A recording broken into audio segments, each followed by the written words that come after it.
हाँ जी, good evening. क्या पढ़ा कल अपन ने? मारवाड़ है ना। मारवाड़ में कौन सा वंश था? राठौड़ों की कौन कौन सी रियासतें थी?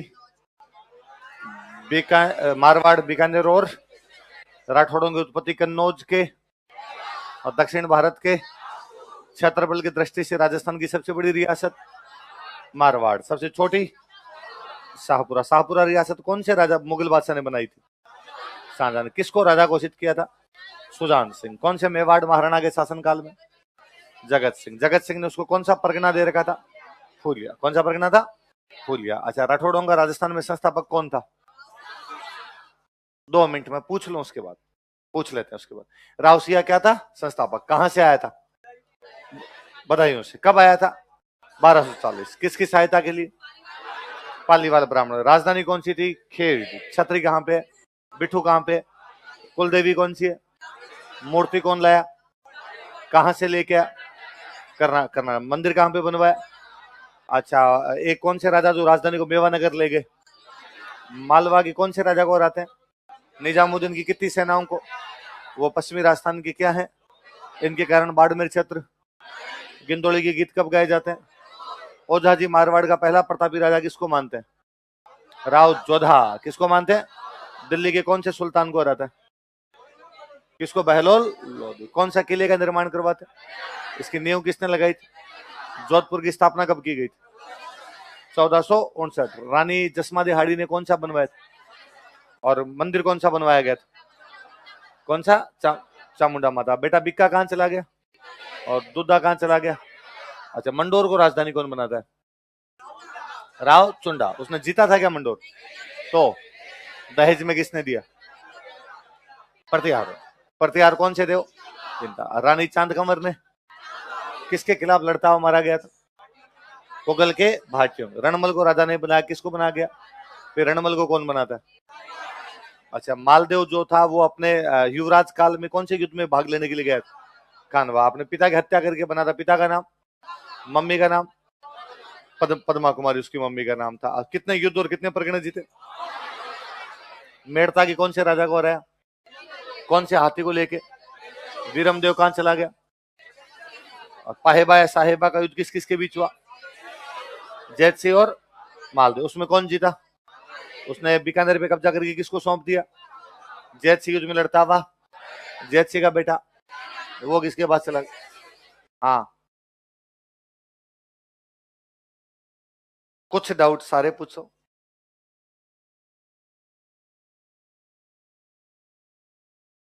वो अलग है। वैसा तुमने जो भी पढ़ा वो सब गलत पढ़ रखा है, ऐसा कुछ ही नहीं है। वो बातें अलग आगे पढ़ेंगे, गुड़ला नृत्य पढ़ेंगे तब पढ़ेंगे। हाँ, कहा लेके कन्याओं को गए थे, पर वहां गिंदोली नहीं है। वहां दूसरी वो कोसाना, पिपाड़ के पास में कोसाना नाम का गांव है, वहां की लड़कियों को उठा लेके था। गुड़ले खान नाम का सूबेदार था, वो अजमेर का सूबेदार था।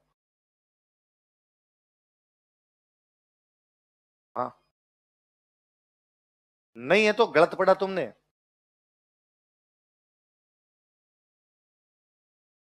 जोधा के बेटे हैं सातल। जोधा के बेटे का नाम क्या था? सातल के पास में, पिपाड़ के पास में गांव पड़ता है कोसाना। कौन सा गांव है? लड़कियां गणगौर पूजने के लिए गई थी। गुजरात सॉरी अजमेर का सूबेदार उठा के ले जाता है गुड़ले खान। कौन ले जाता है? सातल उन कन्याओं को छुड़ा के लाता है। सातल उस युद्ध में घायल हो जाता है, तो सातल 2-3 दिन बाद में मरता है, तो सातल की याद में डांस किया जाता है। गुड़ले खान को मारा था, इसलिए गुड़ला नृत्य नाम पड़ गया, क्योंकि गुड़ले खान की गर्दन काट के लाए थे और उस गर्दन से लड़कियां फुटबॉल खेली थी।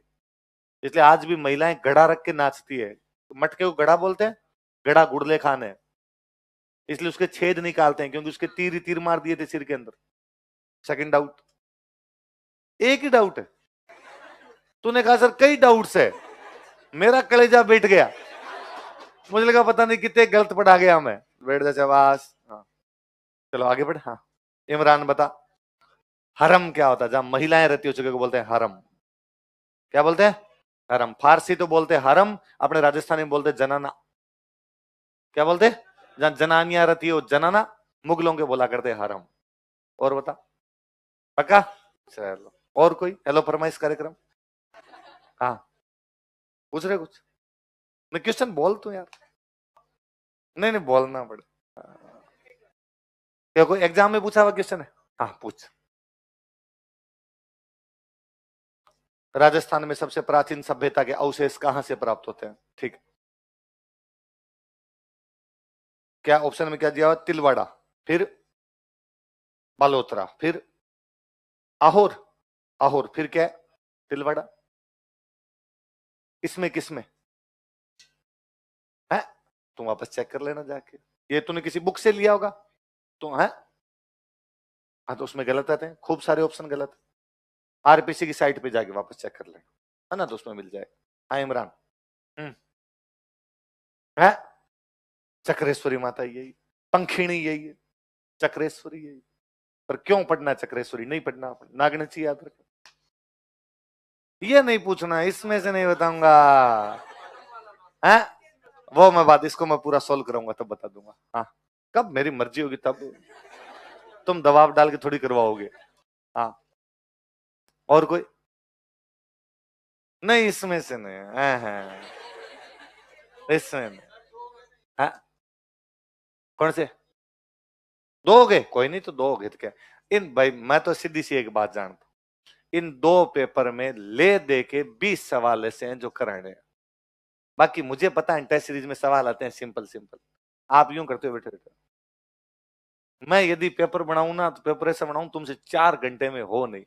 ये टेस्ट सीरीज वाले सिंपल सिंपल क्वेश्चन देते हैं, तुम्हें देते हैं चंद्रसेन को शरण किसने दी थी? हाँ? एक पेपर मैं बनाऊं?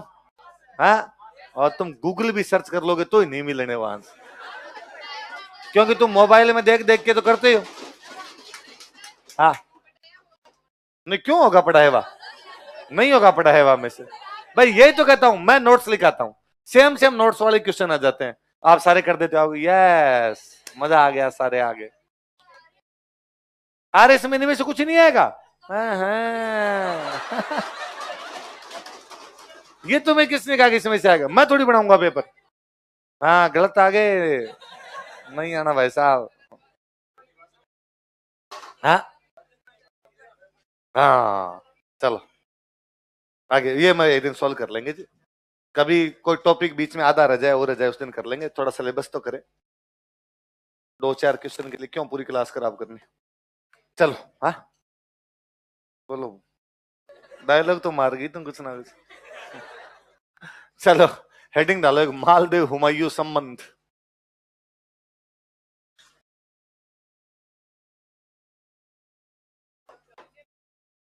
नया बैच शुरू हो रहा है तो मैं क्या करूंगा? कहां जाऊंगा? तो सुबह होगा? नहीं, और शाम को होगा तो भी मेरा, मैं सुबह एक वो श्याम वाला बैच फ्री कर दूंगा, तुम्हें नहीं छोड़ूंगा मैं। तुम्हें मेरी शक्ल कई दिन और देखनी पड़ेगी। तुम कितने धक्के मारने का प्रयास करो, देखो मालदेव हुमायूं संबंध, मालदेव हुमायूं रिलेशंस। तुम पूरे ग्राहक हो, कोई स्टूडेंट नहीं हो। तुम सोच रहे हो नया बेच शुरू हो जाएगा, व्यापारी उधर चला जाएगा, इधर वाली दुकान बंद कर देगा ये।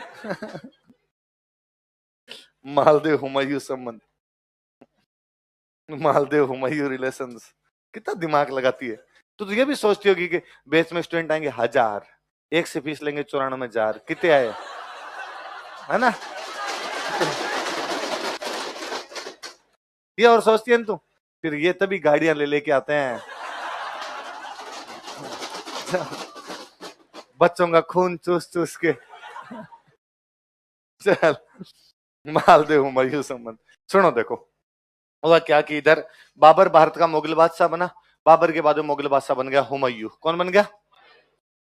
बाबर अफगानों को हटा के भारत का मुगल बादशाह बना था, क्योंकि बाबर जब भारत में आया था तो भारत में अफगान थे, इब्राहिम लोदी ये सारे कौन थे? अफगान। दिल्ली आगरा में अफगानों का राज क्या हो गया? समाप्त, और दिल्ली आगरा में आगे मुगल। लेकिन मुगल दिल्ली आगरा में आए, बाकी जगह अभी तक अफगान बैठे थे। बिहार में अफगान है, बिहार में अफगानों का एक राजा, उसका नाम है शेर शाह सूरी। क्या नाम है? अब शेर शाह सूरी का एक ही सपना है कि यार मुगलों को देश से निकालना। मुगलों ने यार हमें अफगानों को हटाया, हम इनको हटाएंगे, लेकिन बाबर के टाइम तो उसकी चली नहीं। अब बना हुमायूं, हुमायूं में ज्यादा को लखन थे नहीं, तो शेर शाह सूरी हुमायूं को भगा देता है। किसको भगा देता है? अब उसने दो जगह कब्जे कर लिए, दिल्ली और आगरा। हुमायूं जब भागता है दिल्ली आगरा से तो इधर मारवाड़ आता है। कहां आता है? मारवाड़ में बादशाह, मारवाड़ का राजा कौन है अपना? तो मालदेव के पास अपने 3 दूत भेजता है। कहते दूध बेचता है? मीर समंद, अतका खां, रायमल सोनी। नाम बोलो देखे, मीर समंद, अतका खां। ये तीनों जाते हैं मालदेव के पास और मालदेव जा कहते हैं भाई मालदेव जी, हमारा जो राजा है वो आपके मारवाड़ के अंदर ही बैठा हुआ है, शेरशाह सूरी ने निकाल दिया हमारे राजा हुमायूं को, हम आपसे सहायता मांग रहे हैं, साहब सहायता करो। ये तब की बात है जिससे थोड़े दिन पहले पाहेबा और साहेबा का युद्ध हुआ था और मालदेव ने कहां पर कब्जा किया था? बीकानेर। तो मालदेव ने कहा बताओ भाई क्या क्या सहायता चाहिए? कि साहब दो सहायता चाहिए, एक तो रहने की जगह दो क्योंकि दिल्ली आगरा तो हमारे हाथ से निकल गए, दूसरा हम जब लड़े तो हमें थोड़े फौज और देना, सहायता देना। मालदेव ने कहा जहां तक रहने की बात है बीकानेर रहा, बीकानेर जाओ, रहो कुंपा राठौड़ वहां बैठा है, उसको जाके कहना मैंने भेजा है, वो खाली कर देगा, तुम रह जाओ। सेना की बात है, जब तुम्हें शेरशाह सूरी से लड़ना हो उसे 2 दिन पहले मेरे को मिस कॉल कर देना, जहां लोकेशन दोगे वहां पर मैं आगे तुम्हारे साथ में क्या कर लूंगा, और मेरी तरफ से गिफ्ट लेके जाना हुमायूं के लिए, ये थोड़े ड्राई फ्रूट्स है, काचा बादाम लेके जाओ उधर। तीनों बड़े राजी हुए, मीर समंद, अतका खां, रायमल सोनी गए तीनों हुमायूं के पास। हुमायूं जाकर, क्या बंदा यार शानदार, इसको तो डर ही नहीं लगता शेरशाह से, इसने अपने को रहने के जुगाड़ करके लाए, कहां रहना है अपने को जाके? बीकानेर। और इसने कहा शेरशाह से जब भी लड़ना हो मुझे बता देना, मैं तुम्हारी सहायता करने के लिए जाऊंगा। हुमायूं का वेरी गुड यार, ये बोरी में क्या लाए, इसमें ड्राई फ्रूट और भेजे आपके लिए। हुमायूं का पहले ये निकालो रे, कई दिन हो गए भूखे मरते हुए इधर उधर। उनका सर पर एक एक डाउट है हमारा, एक सुन लिया आप। क्या? कि जब हम तीनों वहां मिलने के लिए गए थे ना, उस टाइम वहां शेरशाह सूरी का भी दूत आया हुआ था। वो क्यों आया था? कि वो ये कहने आया था हुमायूं की सहायता नहीं करनी। उसको क्या रिप्लाई दिया? सर नहीं पता, उससे अलग बात की, हमसे अलग बात। अब हुमायूं फंस गया बेचारा, यार उससे क्या बातचीत की होगी। तो हुमायूं अपने लाइब्रेरियन के पास गया, हुमायूं लाइब्रेरी में रहता, पढ़ाकू था हुमायूं बड़ा जोरदार। तो हुमायूं अपना जो लाइब्रेरी वाला बंदा था उसका नाम था मुल्ला सुर्ख। क्या नाम था? मुल्ला सुर्ख के पास गया और कहा मुल्ला जी यार पढ़ाई लिखाई वाले आदमी हो, समझदार बंदे हो, एक बात बताओ यार, अपने मीर समंद, अतका खां, रायमल सोनी मालदेव के पास गए, सहायता मांगी, मालदेव ने उनको कहा बीकानेर ले लो, शेरशाह से जब भी लड़ना हो मुझे बता देना। पर यार लफड़ा ये है कि उस टाइम वहां शेरशाह का दूत भी था, उसे अलग ले जाके बात की, तुझे क्या लगता है क्या बात की होगी? मुल्ला सुर्ख ने कहा कि मुझे ये लगता है कि उसने शेरशाह वाले दूत को ये कहा होगा कि मैं हुमायूं को भेज रहा हूँ बीकानेर, बीकानेर मेरे बंदे तैयार बैठे हैं, वो जाते हुमायूं को पकड़ के गिरफ्तार कर लेंगे, तू बीकानेर हजार, बीकानेर आके हुमायूं को ले जा। हुमायूं ने कहा या अल्लाह, इतना बड़ा धोखा, और इतना बड़ा धोखा कैसे दे सकता है? मालदेव अपनी सहायता कर रहा है, धोखा कैसे कर सकता है? मुल्ला सुर्ख ने कहा मैंने इसका पिछला रिकॉर्ड चेक किया है, इसने अपने पापा को नहीं बख्शा, बीकानेर मेड़ता वाले भाइयों को नहीं बख्शा, तू इसके लगता ही क्या रे, तेरी क्यों सहायता करेगा? तो उसने कहा तो अब अपने को क्या करना चाहिए? मुल्ला सुर्ख ने कहा चप्पलें हाथ में लो। फिर हुमायूं बेचारा यहां से भागा, जो सिंध गया, सिंध में एक रियासत थी अमरकोट, कौन सी थी? अमरकोट के राजा थे वीर साल सोढ़ा। क्या नाम था? उन वीर साल सोढ़ा के पास जाके शरण ली। आपसे क्वेश्चन पूछे गए कि मुगल बादशाह हुमायूं ने राजस्थान के कौन से राजा से सहायता मांगी थी? किसके खिलाफ? शेरशाह। किसके खिलाफ? शेरशाह। लिखो, लिखो, शेरशाह सूरी के खिलाफ, अगेंस्ट शेरशाह सूरी, शेरशाह सूरी के खिलाफ, अगेंस्ट शेरशाह सूरी। हुमायूं ने मालदेव से सहायता मांगी, Humayun demanded help from Maldev, Humayun ने मालदेव से सहायता मांगी, Humayun demanded help from Maldev. या मारवाड़ में एक जगह थी, उस जगह का नाम था जोगी तीर्थ।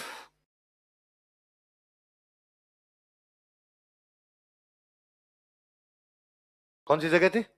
यहां से उसने अपने 3 दूत भेजे थे, लिखो, जोगी तीर्थ नामक स्थान से, फ्रॉम प्लेस नेम्ड जोगी तीर्थ, ये मारवाड़ में जोधपुर में, जोगी तीर्थ नामक स्थान से, फ्रॉम प्लेस नेम्ड जोगी तीर्थ, जोगी तीर्थ नामक स्थान से, फ्रॉम प्लेस नेम्ड जोगी तीर्थ।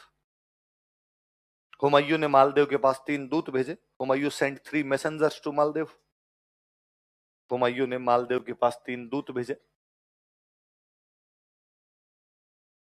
Humayun sent 3 messengers to Maldev.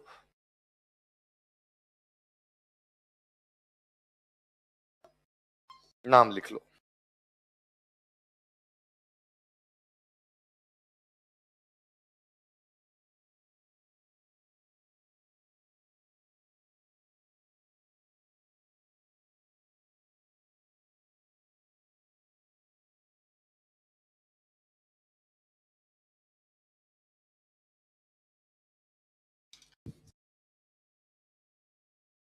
Mir Samand, अतका खां और रायमल सोनी। क्या क्या नाम बताओ देखे? मीर समंद, अतका खां और अब कोई सिंपल पूछेगा, इनमें से कौन सा दूत हुमायूं के दूत मंडल में शामिल नहीं था? मीर समद, अतका खान, रायमल सोनी, उस्मान खान, है ना? ऐसा कोई नाम दे दे। कौन कौन से दूत भेजे बताओ देखे। मीर समद, अतका, लाइन चेंज करके लिखो। मालदेव ने हुमायूं को बीकानेर तथा सैनिक सहायता देने का वादा किया। Maldev promised Humayun to give Bikaner and military assistance. Maldev ने हुमायूं को बीकानेर व सैनिक सहायता देने का वादा किया। Maldev promised Humayun to give Bikaner and military assistance. Humayun को बीकानेर तथा सैनिक सहायता देने का वादा किया।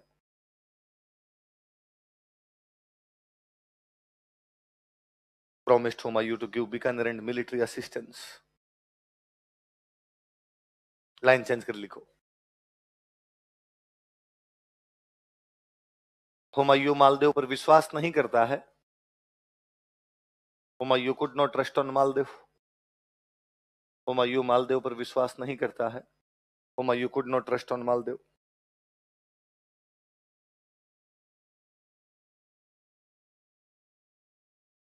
हुमायूं मालदेव पर विश्वास नहीं करता है। Humayun could not trust on Maldev.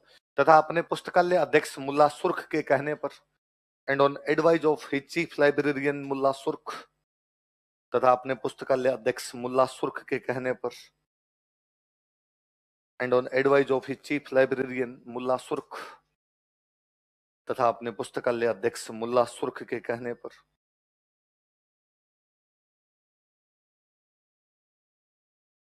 And on advice of his chief librarian Mulla Surkh, वह सिंध की तरफ चला गया था। He moved to Sindh. वह सिंध की तरफ चला गया था। He moved to Sindh. Pakistan में सिंध पड़ता है। वह सिंध की तरफ चला गया था। He moved to Sindh. यहां सिंध में एक रियासत थी, उसका नाम था अमरकोट। क्या नाम था? और अमरकोट में एक राजा, उसका नाम है वीर साल सोढ़ा। क्या नाम है? इसने हुमायूं को शरण दी। नीचे लिख लो। अमरकोट के राजा वीर साल सोढ़ा ने हुमायूं को शरण दी। Veer Sal Sodha of Amarkot gave shelter to Humayun. Amarkot के राजा वीर साल सोढ़ा ने हुमायूं को शरण दी। आवाज कम करे, बहुत गूंज रही।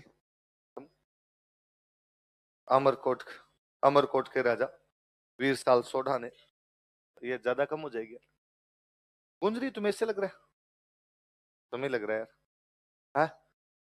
नीचे तो ये बैठे हैं, तुम्हें लग रही है? हाँ? सही है। ठीक। अमरकोट के राजा वीर साल सोढ़ा ने हुमायूं को शरण दी। Veer Sal Sodha of Amarkot gave shelter to Humayun. आज आप पहली बार बैठे होंगे यहाँ पर। हाँ, ये देखो दिल्ली बैठते हैं, इनको ऐसा कुछ नहीं लगता। चलो अब भाई, हुमायूं को किसके खिलाफ सहायता देने की कोशिश कर रहा है मालदेव? शेरशाह सूरी बड़ा नाराज हुआ और शेरशाह सूरी ने कहा, भाई मालदेव, तेरे दो बंदे ऑलरेडी मेरे पास है, कल्याणमल और वीरमदेव, पर मैंने अभी तक इनकी सहायता, पर अब तू किसकी सहायता कर रहा है? हुमायूं की। अब ला मैं बताता हूं। क्योंकि वास्तव में मालदेव ने शेरशाह वाले दूत को यह कहा था कि हम हुमायूं को सहायता देंगे, और हुमायूं विश्वास ही नहीं करता। हुमायूं विश्वास कर लेता तो उस टाइम ये दोनों अलायंस बना लेते, पर हुमायूं भाग ही गया था यहाँ से। अब उसने कल्याणमल वीरमदेव को बुलाया, भाई कल्याणमल वीरमदेव इधर आओ। शेरशाह सूरी, हाँ बताओ क्या प्लान है तुम्हारा? कल्याण वीरमदेव ने कहा, सर प्लान सिंपल है। अपने तीनों, मतलब आप, शेरशाह सूरी, कल्याणमल और वीरमदेव, तीनों मिलके मालदेव पर हमला करते हैं, मालदेव को हरा देते हैं। उसके बाद में कल्याणमल ने कहा, मैं रख लूंगा बीकानेर, वीरमदेव को मिल जाएगा मेड़ता, शेरशाह का तू रख लेना जोधपुर। तो सिंपल सी बात है, बंटवारा हो जाएगा। तो शेरशाह ने कहा ठीक है। तो शेरशाह किस किस को लेके आया? कल्याणमल और वीरमदेव। कल्याणमल कहाँ का है? बीकानेर। वीरमदेव कहाँ का है? किससे लड़ने आए? किससे? इधर मालदेव को समाचार मिले कि मेरे से लड़ने के लिए तीनों साथ में आ रहे हैं, शेरशाह, कल्याणमल, वीरमदेव। उसने कहा, कल्याणमल वीरमदेव की इतनी औकात कि वो शेरशाह को लेके आएंगे, देख लूंगा मैं। और अपने मंत्रियों को बिठाया, उसने कहा, बताओ भाई कहाँ लड़ना है, कहाँ लड़े? कई मंत्रियों ने कहा, अजमेर जाके लड़ते हैं। कहाँ लड़ते हैं? क्योंकि अजमेर से बाउंड्री शुरू होती थी, बाउंड्री पर रोकते। कई ने कहा, ना ना ना, अंदर आने दो, अंदर आने दो, फिर अपने जोधपुर तक आने दो, यहां मारेंगे उसको। कई उनका, नहीं यार, राजधानी के पास तक दुश्मन नहीं पहुंचना चाहिए, बीच में कोई जगह देख लो। तो एक सेनापति खड़े हुए, उन्होंने कहा, साहब मेरे गांव में लड़ लो, मेरा गांव एकदम बीचों बीच पड़ता है, और वहां मैं प्रबंध कर दूंगा, सेना की व्यवस्था, सेना के हथियार चाहिए मैं ला दूंगा, घोड़ों का अनाज चाहिए मैं ला दूंगा, रोटी पानी की व्यवस्था मैं कर दूंगा। उन सेनापति का नाम था जेता। क्या नाम था? जेता का गांव जेतारण। जेता गांव कौन सा? और उसने कहा कि मेरे गांव में पहाड़ियां और है, तो पहाड़ों में लोकेशन भी ढंग से लेंगे अपने, वहां बैठ जाए। मालदेव ने पूछा बाकियों से, हाँ भाई बताओ, जेता कह रहे हैं जेतारण में लड़ना है। हाँ साहब, डन डन डन, यहीं पे लड़ते हैं। इतने मालदेव की नजर पड़ी, अरे तुम कब आए? एक नया आदमी और बैठा होता उधर, कुंपा। कौन बैठा था? मालदेव कहाँ छोड़ गया था कुंपा को? अरे कुंपा तुम कब आए भाई? उनका सर मैं कल ही आया हूँ। कैसे? सर मुझे समाचार मिला कि शेरशाह आपसे लड़ने के लिए आ रहा है, और सर शेरशाह के खिलाफ मारवाड़ लड़े और मैं बीकानेर बैठा रहूं, ये कोई मतलब थोड़ी बात। और मालदेव ने कहा शाबाश मेरे चीते, ये होती है यार बात, तू सच में लड़ाई करना है? उसने कहा सर पक्का। तो मालदेव ने कहा अपने सेनापति जेता और कुंपा है। सेनापति कौन है? कौन से गांव में लड़ना है जाके? पहाड़ियों की जगह, गिरी, पहाड़ियों को बोलते हैं गिरी। पहाड़ियां मिलती है इसलिए बोलते हैं गिरी सुमेल। क्या बोलते हैं उस जगह को? देखो, गिरी सुमेल का युद्ध या जेतारण का युद्ध, बैटल ऑफ गिरी सुमेल या बैटल ऑफ जेतारण। गिरी का मतलब क्या होता है? सुमेल मतलब मिलना, पहाड़ियां मिल रही है यहां पर। पाली में जगह कहां पर है?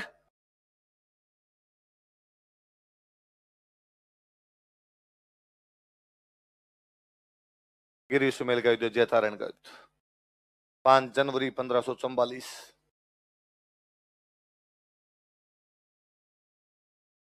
किस किस के बीच में हो रहा है? मालते और शेरशाह। जेतारण कहां पड़ता है?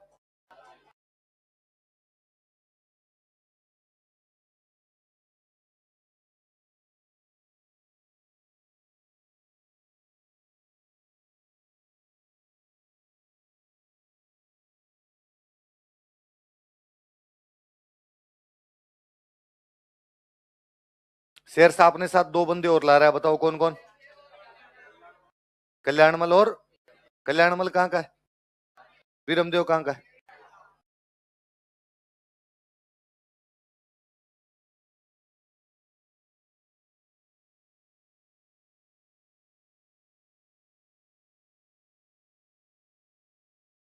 मालदेव अपने सेनापति किस किस को बनाता? जेता और कुंपा।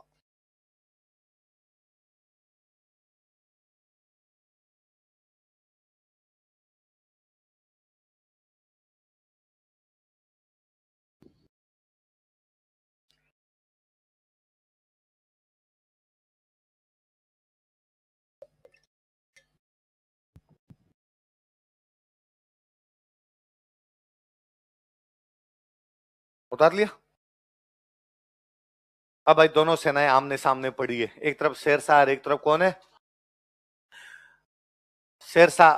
अपने यहाँ राजा तैयारी करते, लड़ाई की ढंग से तैयारी करते। जब शेरशाह अपनी तैयारियां कर रहा था, तो शेरशाह को पता चला कि मालदेव की सेना बहुत बड़ी है, और यदि लड़ाई हुई, क्या हुआ? नहीं, बताओ। बेच अभी शुरू नहीं हो, टेंशन में आ रखी है तो। क्या बात कर रही है तुम? बेच की बात? हाँ, तो कौन सी बात? बताने पड़ेगी। 5 मिनट से बात कर रही हो तुम। बताओ जेतारण का युद्ध कब हुआ? कितनी जनवरी को? किस किस के बीच में? शेरशाह की तरफ से कौन कौन है? और शेरशाह मालदेव की सेना। क्या बात की दोनों ने? बात तो कर रही थी तुम दोनों। तो कई देर तक भाई सेना, कई दिनों तक सेना आमने सामने बैठी रही। तो शेरशाह ने पता लगाया मालदेव के बारे में, तो पता चला भाई मालदेव की सेना बड़ी शक्तिशाली है, और आज दिन तक जो मालदेव के सामने है उसने इनको भगा भगा के। तो उसने कल्याणमल वीरमदेव को बुलाया। कल्याणमल वीरमदेव वो दोबारा बताना तुम्हारा प्लान। कल्याण वीरमदेव ने कहा सर इजी प्लान है, अपने तीनों अभी इस मालदेव को मार देंगे, मैं चला जाऊंगा बीकानेर, ये चला जाएगा मेड़ता, आप क्या रख लेना। उसने कहा इस बार नहीं लग रहा तुम्हें कि ये दिल्ली और आगरा भी छीन लेगा? नहीं नहीं सर, इतना शक्तिशाली भी नहीं। उसने कहा अरे सुनो, मैंने तुम दोनों के वीडियो देखे थे, तुम्हारी धोतियां खुलवा ली इसने। लोग मालदेव कहते हैं इसको, और अब पार नहीं पड़ेगा ऐसे, अब मुझे मेरे दिमाग से काम लेना पड़ेगा। और शेरशाह के लिए कहते हैं कि शेरशाह शेर जितना चालाक, शेर जितना ताकतवर और लोमड़ी जितना चालाक। जगीरा की तरह कमीनापन कूट कूट के पर।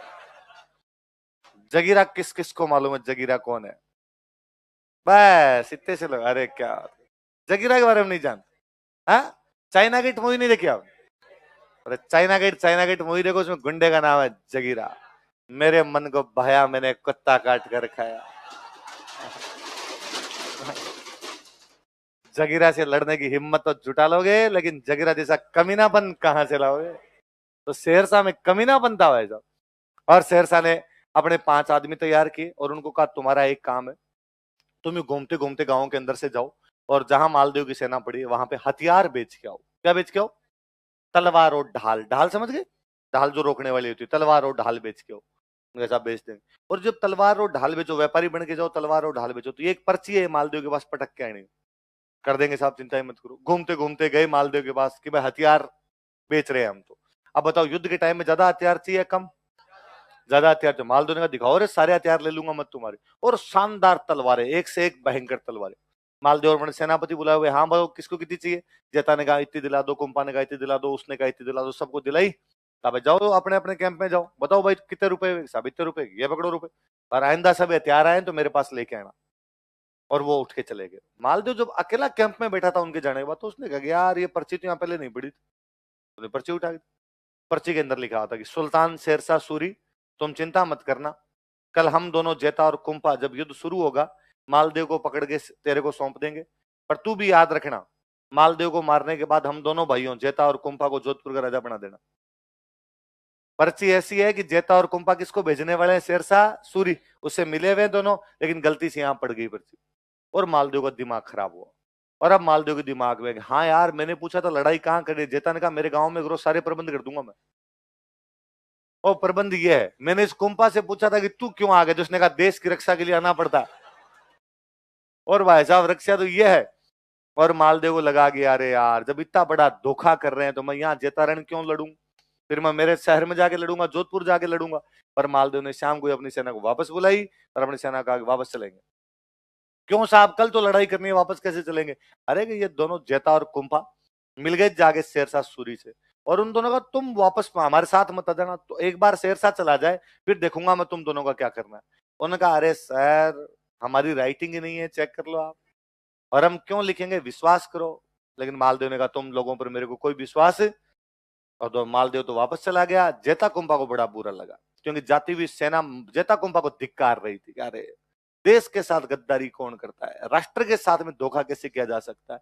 और जेता कुंपा को लगा कि इस गद्दारी को धोने का एक ही तरीका है, हम कल लड़ेंगे। मालदेव पूरी सेना लेके चला जाता है। जेता कुंपा के पास 12,000 फौजी बचते हैं। कितने फौजी बचते हैं? इधर शेरशाह कल्याणमल वीरमदेव की फौज थी 80,000। कितनी थी? 80,000 के आसपास वो जो सेना थी बड़ी, लगभग काट गए थे। वो तो शेरशाह की एक पीछे से एक टुकड़ी आती है, जलाल खान जलवानी लेके आता है। कौन लेके आता है? वो जलाल खान जलवानी वाली सेना की सहायता से जैसे तैसे करके शेरशाह जीतता है। पर जीतने के बाद भी बेचारे के मुंह से निकल ही गया था कि मैं मुट्ठी भर बाजरे के लिए हिंदुस्तान की बादशाह खो देता। मैं युद्ध तो जीत गया, अब युद्ध जीत गया तो मुझे मारवाड़ मिलेगा। मारवाड़ में होता क्या? मुट्ठी भर बाजरा। खुदा ना खास्ता हार जाता तो मेरे हाथ से पूरा क्या निकल जाता? हिंदुस्तान। कौन से युद्ध की बात है? देखो, शेरशाह की चालाकी के कारण, due to diplomacy of Sher Shah, Sher Shah की चालाकी के कारण, due to diplomacy of Sher Shah, Maldev वापस जोधपुर चला गया। Maldev return back to Jodhpur. Maldev वापस जोधपुर चला गया। Maldev return back to Jodhpur. Maldev वापस जोधपुर चला गया।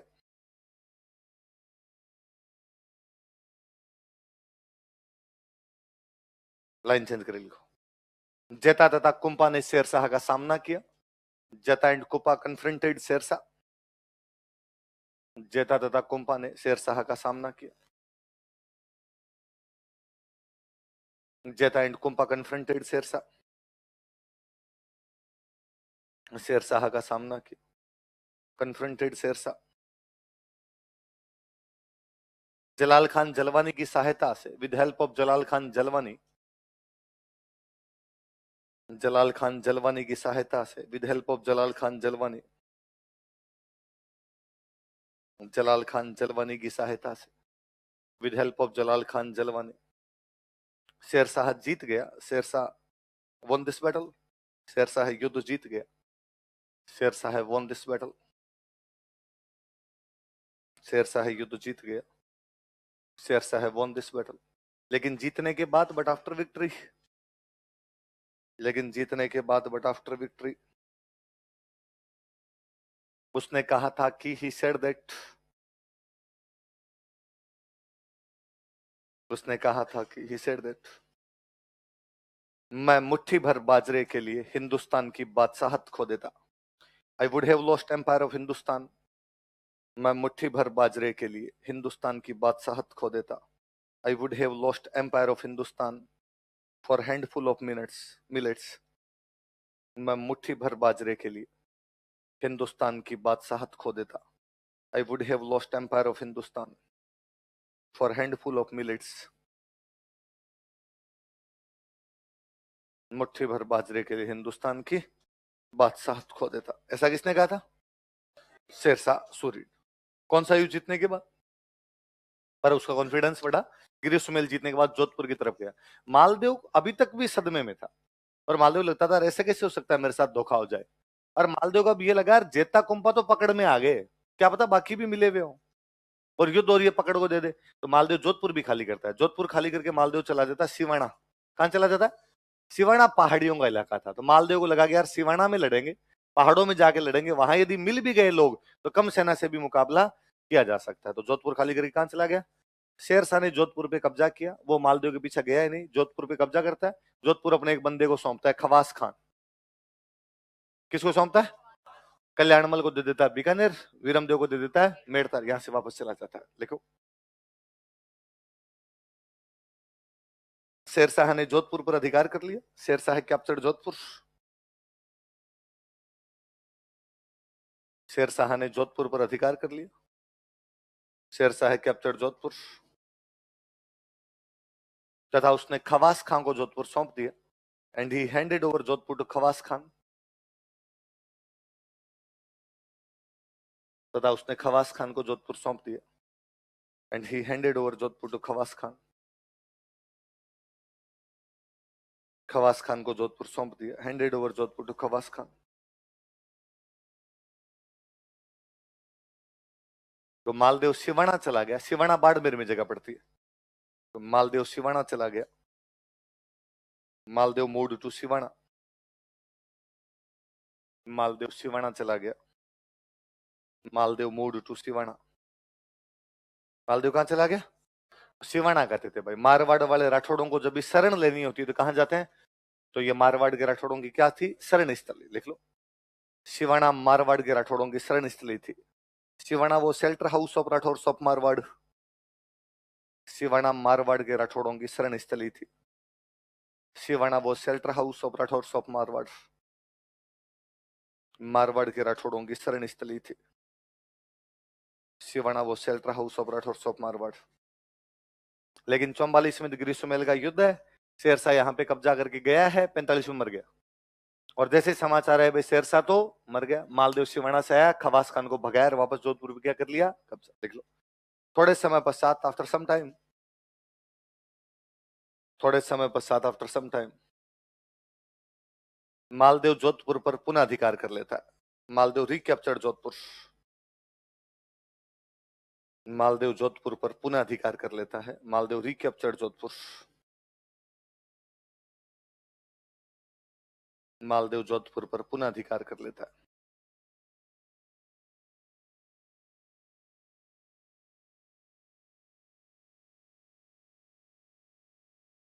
एक हेडिंग डालो इसी में, उमा दे,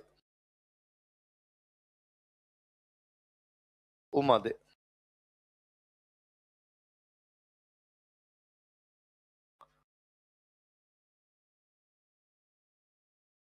जैसलमेर का एक राजा है, उसका नाम है लूणकरण। क्या नाम है? जैसलमेर में भाटी वंश था। कौन सा वंश था? तो ये लूणकरण भाटी की राजकुमारी थी। किसकी राजकुमारी थी? लिखो आप थोड़ा, यह जैसलमेर के लूणकरण भाटी की राजकुमारी थी। She was princess of Lunkaran Bhati of Jaisalmer. यह जैसलमेर के लूणकरण भाटी की राजकुमारी थी।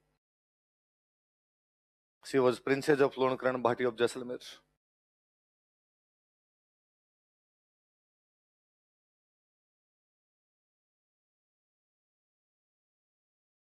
यह है मालदेव की रानी थी, she was queen of Maldev. यह है मालदेव की रानी थी।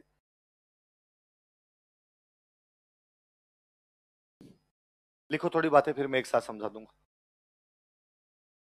भारमली नामक दासी के कारण, due to a concubine named Bharmali, Bharmali नामक दासी के कारण, due to a concubine named Bharmali, Bharmali नामक दासी के कारण, due to a concubine named Bharmali, यह मालदेव से नाराज हो गई थी। She became upset with Maldev. यह मालदेव से नाराज हो गई थी। She became upset with Maldev.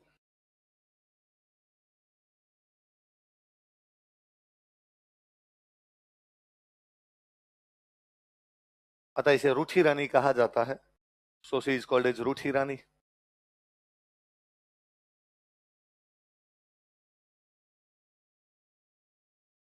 अतः इसे रूठी रानी कहा जाता है। So she is called as रूठी रानी।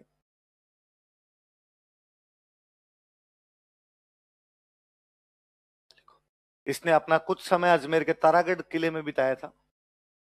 She spent her some time in Taragarh fort of Ajmer. इसने अपना कुछ समय अजमेर के तारागढ़ किले में बिताया था। She spent her some time in Taragarh fort of Ajmer. इसने अपना कुछ समय अजमेर के तारागढ़ किले में बिताया था। She spent her some time in Taragarh fort of Ajmer.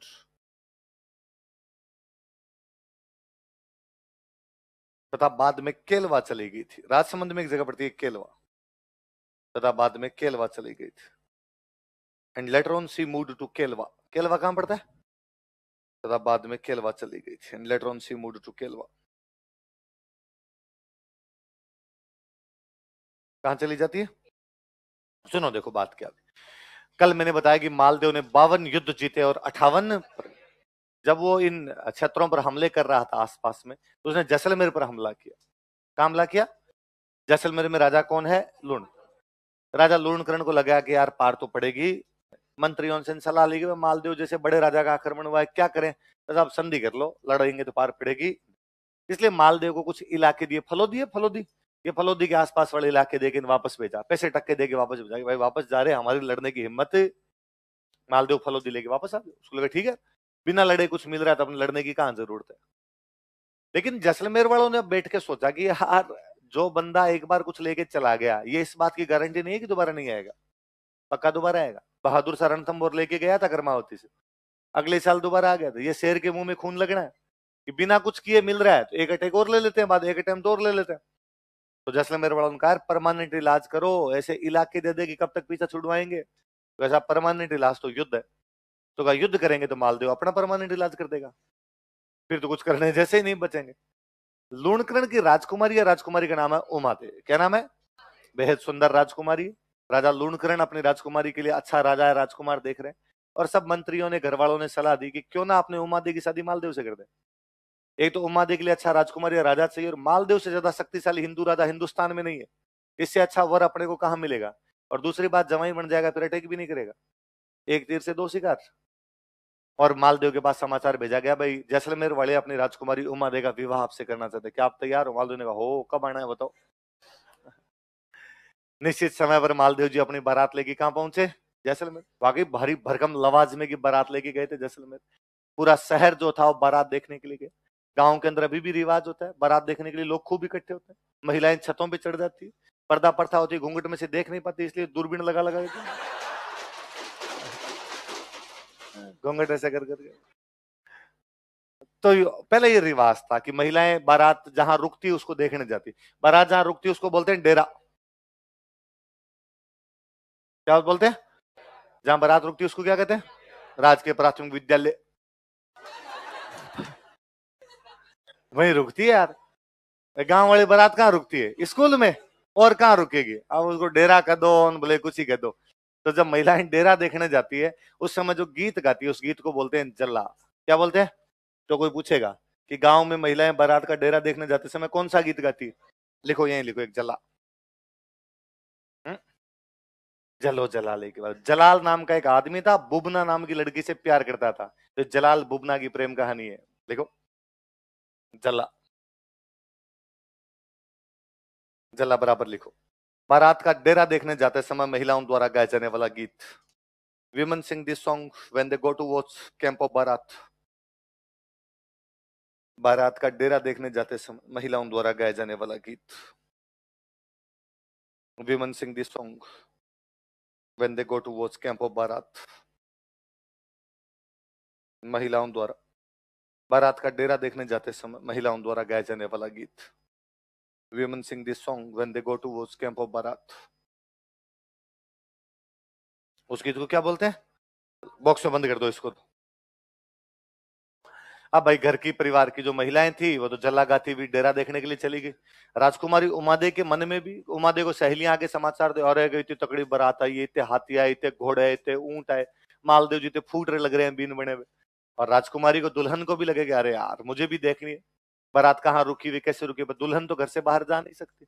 आज का टाइम होता तब तो उमादे मैसेज कर देते कि please send some pics of dera. Maldev selfie लेके वापस भेज देता था कि ये मैं हूं, ये हमारी बारात और ये हमारे पावर।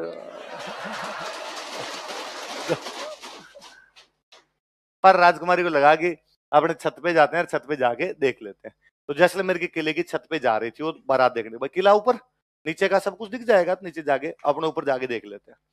जब वो छत पे चढ़ रही थी तो सीढ़ियों के पास के कमरे में लड़ने की आवाजें आ रही, तो कान लगाए तो वहां उसके मम्मी पापा आपस में लड़ रहे। लूणकरण अपनी रानी को कह रहे थे कि आज मालदेव जैसे ही फेरों के अंदर आएगा मैं मालदेव को मार दूंगा, क्योंकि फेरों में आएगा तब वो अकेला होगा और तब उसको मारेंगे। उसने कहा रे अपना जवाई है, बेटी की शादी होने, अरे कोई जवाई नहीं है, ये 10 दिन पहले अटैक करने आया था, ये तो जबरदस्ती बाई देनी पड़ रही है, भय के मामले में मारेंगे, ऐसे तो मार नहीं सकते, आज यहां मारेंगे। अरे ये धोखा है। उसने कहा हो तो हो, अपनी बेटी विधवा हो जाएगी, सती कर देंगे, पर इसको मारेंगे आज, मालदेव को जीवता नहीं छोड़ेंगे आज, और यदि तूने किसी को बता दिया तो पहले तेरे को मारूंगा मैं। बेचारी रानी करेगा मत कर डाकी, ऐसे कुछ ही नहीं पड़ा इनमें, लुणकने का जॉब। अब उमादे ने जब ये सुना तो उमादे पसोपेश में फंस गई। एक तरफ उसके पिता है जो मालदेव को मारना चाहते हैं, एक तरफ मालदेव उसका होने वाला पति है। उसने सोचा यार अब क्या किया जाए, और उसे लगता है कि नहीं, हिंदू धर्म कहता है कि सगाई अपने आप में आधा विवाह है, मुझे मालदेव जी को सावचेत करना चाहिए। उसने मालदेव जी के पास समाचार भेजा कि मालदेव जी आज जब फेरों में आओ तो थोड़े सावधानी से रहना, आपके साथ यहाँ विश्वासघात किया जा सकता है। मालदेव जी ने पर्ची पढ़ेगा, थैंक यू। पहली बात तो इनकी थी औकात नहीं है मुझे मार दे, मैं बिड़ा बिड़ा के मारूं इनको, फिर भी तूने कह दिया तो मैं थोड़ा ध्यान रख लूंगा। मालदेव ने अपने साथ जो बाराती आए हुए थे, दो एक मुस्टंडे थे जिम जाने वाले, उन दोनों का, तुम दोनों का एक ही काम है, जब तक मेरे फेरे कंप्लीट नहीं, लूणकरण को पकड़ के रखना है। भाई ये बात लूणकरण को तो पता है, लूणकरण को फेरों में आने ही मत देना। मालदेव जी फेरों के अंदर पहुंचे, जैसे मालदेव जी फेरों में जाके बैठे, इधर से लूणकरण जाने लगा फेरों में, तो वो बाहर तैयार बैठे, तो उनका किधर, इतनी दूर से बारात आई है, बैठो साथ में, दो दो पैक लेते हैं, बनाओ बनाओ पैक बनाओ भाई। लूणकरण ने कहा नहीं नहीं अंदर जाना है, अंदर मेरे काम है। क्या काम है तेरे अंदर? कोई काम नहीं, यहाँ बैठ जाओ, काम करने वाले इतने लोग हैं, राजा को क्या काम होते हैं कि नहीं मुझे अंदर कन्यादान करने हैं। तो कन्यादान कोई कर देगा, तुम्हारा बेटा कर देगा, तुम्हारा भाई कर देगा, बड़ा भाई कर देगा, जिसके जी में आएगी वो कर देगा, चुपचाप यहाँ बैठ जा। और वास्तव में गांव की शादियों में कन्यादान कोई कर देता है? ये फिल्मों के अंदर देखा है, कहीं जरूरत ही नहीं होती। ये आजकल चौंसले आए हैं कि माँ बाप को ही बैठना पड़ेगा, एक जोड़ा बैठना चाहिए सुहागण, वो चाचा चाची बैठे, ताऊ ताई बैठे, जो जी में वो एक जोड़ा बिठा दो। ये फिल्मों वालों ने दिखाया कि नहीं, माता पिता जब तक नहीं बैठेंगे, फिल्म वाले कहते कन्या के पिता को बुलाइए। यहाँ गांव के ब्याह में कन्या का पिता कहीं भट्टी खोद रहा होता है साइड के अंदर। तो मैं तो हमेशा कहता ही हूं कि एक तो ये शहरों वालों ने और फिल्मों वालों ने बताया, क्या लड़की की शादी में लड़की के घर वाले भी तैयार होते हैं? ये फिल्मों में देखा कि लड़की के भाई नए कपड़े पहनते हैं। वो मेरी सिस्टर की शादी हो, मैं नए कपड़े पहन लू, घर वाले फाड़ दे और कुटे और पकड़ के, ब्याह तेरे है? नहीं मेरा तो ब्याह नहीं है, तो तू क्यों तैयार हो रखा बाल तुम? और पहन ही नहीं सकते आप कि मान लो मैंने पहन लिए कि मैंने एकदम व्हाइट कुर्ते पजामा पहन के खड़ा हूं, और मेरी सिस्टर की शादी है, मैं एकदम यूं तैयार हो खड़ा हूं, इतने में कोई चाचा जी टाइप का खोड़ला आदमी आता है, बता जा रहा है बट्टी गोद, कढ़ाई ला कढ़ाई। अब मैं व्हाइट कुर्ते पजामे में कढ़ाई उठाया वहां। अब तो फिर भी गांव में थोड़े बहुत रुपए हो गए, वरना पहले मुझे याद है, पहले गांव में मिठाई के नाम पे होती लड्डू बूंदी, लाडू बूंदी बना, उसमें भी हलवाई को कहते हैं कि तू खाली बूंदी बूंदी बना दे, हम लाडू तो हम खुद बना ले। तो हलवाई केवल बूंदी बना के चला जाता, फिर टाबरों को लगा देगा टाबर लाडू बनाओ, तो टाबर सारे दिन बूंदी के ऐसा यहां से 22 शेफ 23 शेफ दोनों बन जाते है ना। पर टाबरों उसमें मजे आते कि बूंदी खाए। मीठा कहां पड़ा था, वो लाडू बूंदी हुआ करते। ब्याह वाले और मरे खरे वाले जो लाडू बूंदी होते वो महीने महीने चलते है। कोई मर जाता खर जाता तो लाडू बनाते, कोई डोकरे मर जाते तो उनके लाडू बनते, वो महीने तक चलते। 3 बजे वाली चाय होती तो मम्मी कहती ले ले लाडू ले। ऐसा वो लाडू इतने खतरनाक होते कि जाड़ टूट जाए, इतने वो अजीब से हो जाते थे। पर तो टावरों में लगता है नहीं, लाडू मिल रहे हैं, इससे बड़ी बात कोई भी भाटों से फोड़ो उन लाडुओं को, तब जाके खा पाते थे। तो ये फिल्मों वालों ने सिखा दिया जी कि लड़की के भाइयों तैयार होके खड़े रहते हैं, हल्दी वाले दिन भी सब पीले कपड़े पहन के खड़े हैं। ये तो गांव में तो पता नहीं चलता हल्दी कब हो गई, हो आ गई होगी, जब होनी होगी हो जाएगी। तो मालदेव जी अंदर जाके फेरों में बैठ गए, लुणकरण जी जाने लगी, तुम दोनों ने जाने नहीं दिया। मालदेव जी के फेरे निर्विघ्न संपन्न हुए। अगले दिन जब मालदेव जी उमा देवी को लेके आ रहे थे, उमा देवी की विदाई हो रही थी। पहले जब राजकुमारियों की शादी होती तो राजकुमारियों के साथ में काम करने के लिए नौकर नाकरणे हुआ करते, नौकर नौकरणे दिया करते, दासियां दिया करते। तो उमा देवी के साथ में एक दासी दी गई जिसका नाम है भारमली। क्या नाम है? अच्छा, बारमली की खुद की कहानी इंटरेस्टिंग। बारमली की माता पिता कौन थे इसके बारे में कोई जानकारी नहीं। बारमली जब पैदा हुई तभी माँ बाप ने उसको फेंक दिया। अभी भी अपने पढ़ते हैं, कई बार आप अखबार के अंदर भी पढ़ते हो कि कन्या शिशु को अस्पताल में छोड़कर भागे, बच्ची भी हॉस्पिटल से, माँ बाप दोनों फरार। कई बार आप पढ़ते हो कि सड़क के किनारे मिली कन्या शिशु, अस्पताल पहुंचाया, ऐसे खबर आती है। जब आज भी समाज में है तो समाज में चीजें ज्यादा हुआ करती थोड़ी। तो कोई फेंक के चला गया, किसी को आप जैसे मेरे जैसे को मिली तो उसने ले जाकर राजा को सौंप दी। भाई पहले राजा ही बचाता था सबको, राजा को सौंप दी, जाओ एक बच्ची मिली है आप रखो इसको। राजा ने अपनी बच्ची की तरह उसको पाल पोस के बड़ा किया। तो वो उमा दे की सहेली थी, उमा दे के साथ में खेली कूदी थी। तो उमा दे ने भी कहा कि भाई मेरे साथ जो दे रहे हो उनके अंदर आप भारमली को भी दे दो, तो भारमली को भी लेके आ गए। शाम को सुहागरात वाले दिन मालदेव जी थोड़ा नशा पता करके आए थे बाहर से। मालदेव जी थोड़े जल्दी आ गए। मालदेव जी आ गए तो उन्होंने कहा भाई रानी उमा देव को कहो कि भाई राजा जी पधार गए। तो कोई नौकरानी ने जाके कहा कि भाई राजा जी अपने महल में आ गए। तो उमा देव तब तक श्रृंगार विरंगार कर रहे थे कोई, तो उन्होंने लगा मुझे टाइम लगेगा। तो उन्होंने भारमली कहा कि भारमली तू जा कर देख, मुझे भी टाइम लगेगा। भारमली सुंदर थी, राजा जी नशे में थे।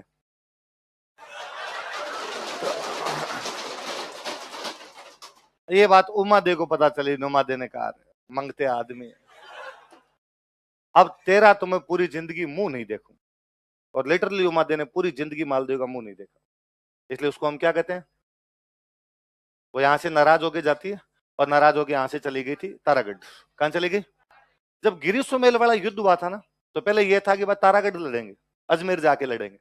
फिर फाइनली वागे नहीं, अजमेर में नहीं लड़ेंगे। तो उमा देव मालदेव के पास समाचार भेजती है, यदि तारागढ़ में आप खुद आके लड़ो तो ठीक है, यदि नहीं लड़ो सेना भेज दो, मैं सेनापति बन जाऊंगी और मैं यहाँ पे लड़ाई कर लूंगी। पर मालदेव और वापस समाचार भिजवाते हैं कि नहीं, हम यहाँ लड़ना ही नहीं चाहते, हम तारागढ़ खाली करेंगे, तारागढ़ खाली करके आप भी आ जाओ। तो उमा देव वहां से तारागढ़ खाली करती, जोधपुर के आसपास में कोई गांव था, वहां पे आके उमा देव आके रहने लग जाती। कई दिन यहाँ रही थी। फिर फाइनली यहाँ से उमा देव चली गई थी केलवा। केलवा उमा देव का ननिहाल था, तो वहां केलवा चली गई थी। अंतिम समय तक वहां केलवा ही रही थी। मालदेव जब मरा था तब उमा देव के पास समाचार भेजा गया कि भाई मालदेव की डेथ होगी। उमा देव वहां सती हो जाती। उसने कहा इस आदमी ने अपने पति होने का धर्म नहीं निभाया। आदमी लिचड़ था, मैं अपने पति पत्नी होने का धर्म नहीं निभाऊं, ये बुरी बात होगी। तो मालदेव की पगड़ी भेजी गई थी, उस मालदेव की पगड़ी के साथ में वहां पर क्या हो जाती है, सती। तो कहते उमा देवी जब यहाँ जोधपुर के पास के किसी गांव के अंदर रहती थी, गिर सुमेल के बाद में जब मालदेव वापस कब्जा कर लेता है, तो मालदेव को बड़ा गिल्ट सा फील होता है। मालदेव को लगता है कि यार मैंने गलती की और मुझे अब वापस बुला लेना चाहिए, उमा देवी को वापस बुलाना चाहिए। तो उसने उमा देवी को बुलाने के लिए अपने एक दूत भेजे, जिन दूत का नाम था ईसरदास जी। क्या नाम था? एक कवि थे ईसरदास जी नाम करके। ईसरदास जी को कहा, ईसरदास जी आप जाओ और आप जाके किसको लेके आओ, उमा देवी को वापस लेके आओ। ईसरदास जी अच्छे कवि थे, गए उमा देवी के पास और उन्होंने उमा देवी को कहा कि रानी उमा देवी, मालदेव खुद वापस अपनी गलती स्वीकार कर रहा है, वापस बुला रहा है, आपको चलना चाहिए। रानी उमा देवी ने कहा कि कवि आपकी बात को कैसे टाला जा सकता है, सम्माननीय पूजनीय आप, मैं आपकी बात मानने के लिए तैयार हूं, पर किसी महिला के लिए रेस्पेक्ट से बढ़ के कुछ ही नहीं होता। और मेरा जीव नहीं मानता, रेहमन धागा प्रेम कान मत तोड़ो छिटकाए, टूटे से फिर जुड़े नहीं जुड़े गांठ पड़ जाए। अब मेरा वो मन जुड़ेगा नहीं, मैं जाके करूंगी क्या वहां पे। और मैं आज जाऊंगी तो लोग हंसेंगे मेरे पे कि पहले तो मुंह सुझा के चली गई थी, आज मनाया तो वापस आ गई। ईश्वरदास जी ने वापस कहा ऐसा नहीं है, आप तो वापस चलिए, पटरानी बनाए जाओगे, आपके जो राजकुमार होगा उसको अगला राजा घोषित किया जाएगा, मालदेव 10 लोगों के बीच में माफी मांगेगा आपसे, आपकी इज्जत बढ़ेगी, आपकी इज्जत कम नहीं होगी। तो उमादे ने कहा ठीक है मैं चल लेती हूँ। तो कहते उमादे एक बार वापस आने का प्रयास भी करते हैं, किसके कहने पे? अब बाकी रानियों को पता चला कि कौन आ रही है, उमादे।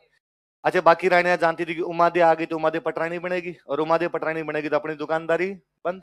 तो बाकी रानियों ने एक दूसरे कवि तैयार किए, उनका नाम था आसानंद जी। क्या नाम था? और आसानंद जी को आ गया, आसानंद जी आपको नहीं लगता कि किसी महिला के लिए सेल्फ रिस्पेक्ट बहुत बड़ी चीज होती है? उनका हाँ। तो उमादे वापस कैसे आ सकती है? आसानंद जी ने कहा आ ही नहीं सकती, साहब आ रही है। तो आसानंद जी ने कहा मैं रोकता हूँ जाके। आसानंद जी गए सामने, आसानंद जी जाके सामने खड़े हो गए। कहते उमादे की जब पालकी उधर से आ रही थी, पूरा जोधपुर उमड़ा देखने के लिए कि हमारी रानी वापस पधारी है, स्वागत करने के लिए, आसानंद जी बीच में जाके खड़े हुए जोर जोर से दोहे बोलते हैं कि मान रखे तो पीऊ रखे तज मान, दो दो गेंद ने बंधु एक एक खंबू ठाण। मान रखे तो पीऊ तज, मान रखे मतलब मान मतलब इज्जत, इज्जत रखनी तो पीऊ तज, पति को त्याग, पीऊ रखे तज मान, और यदि पति रखना तो इज्जत छोड़।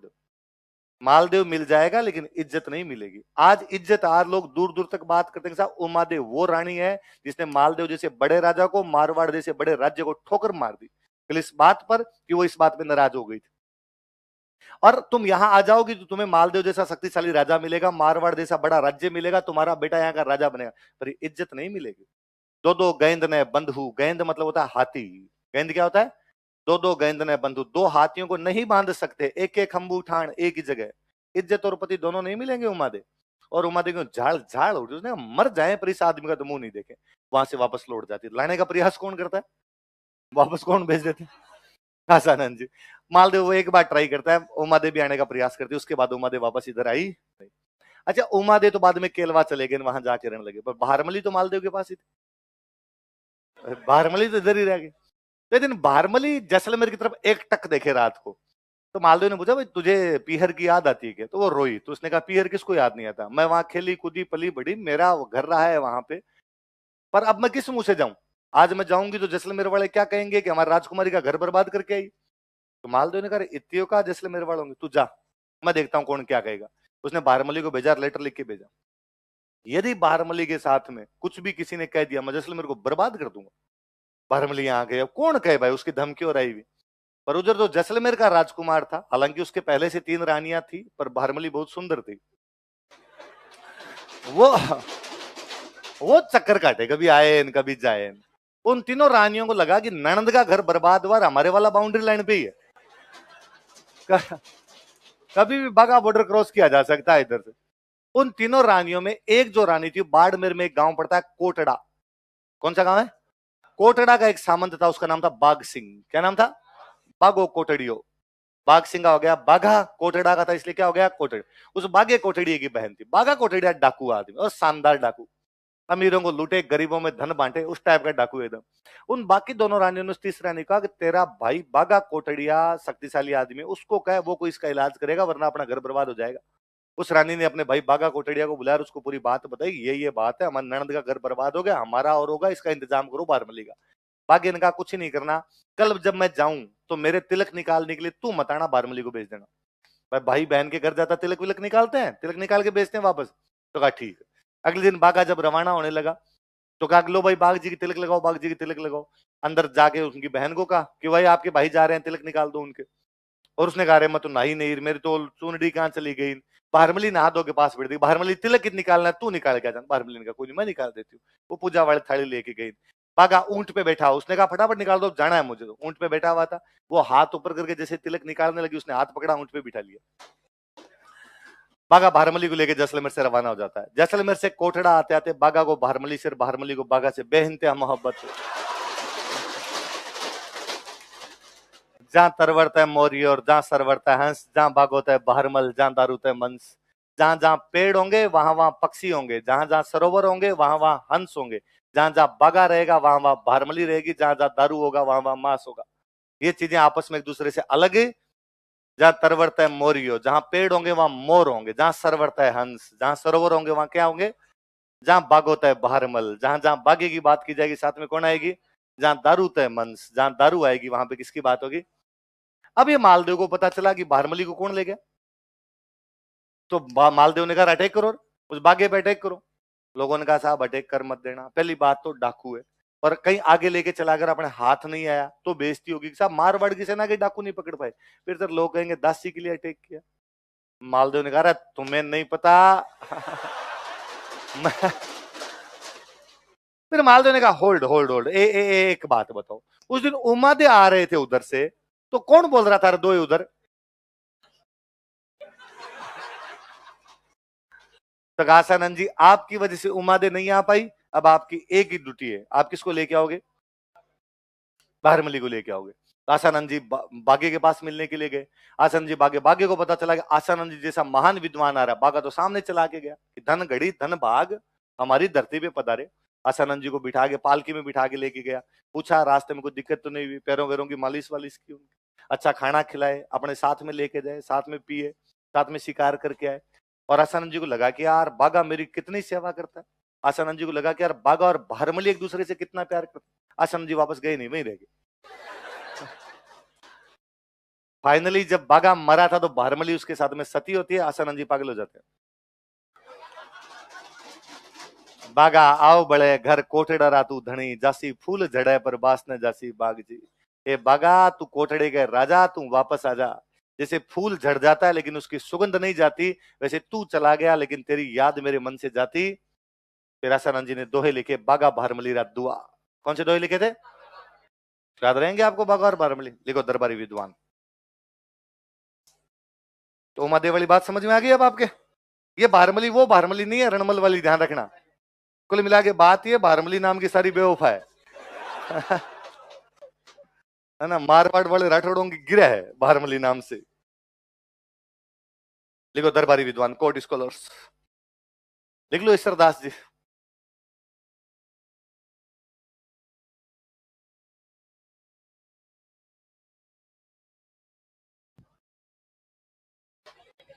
प्रेम कई लोगों से हो सकता है, अलग अलग समय पर हो सकता है, इतना लोड क्यों लिया तूने, प्रेम का क्या है जी, थोड़ा ज्यादा ही फील नहीं ले रहा था? रोने मत लग जाना, कोई याद तो नहीं आई पुरानी?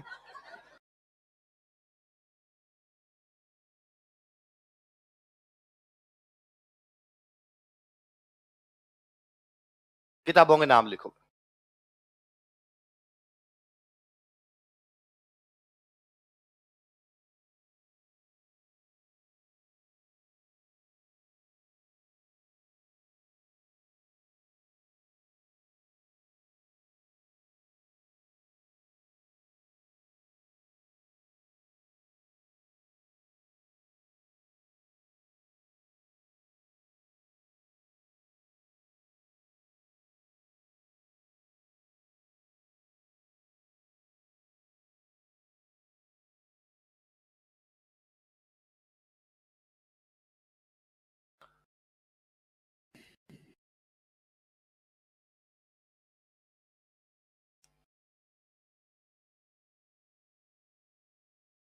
क्या के नाम बोलो देखे, हाला झालारी कुंडलियां, इसी का एक नाम और है, सूर्य सतसई देवियान और हरिरस।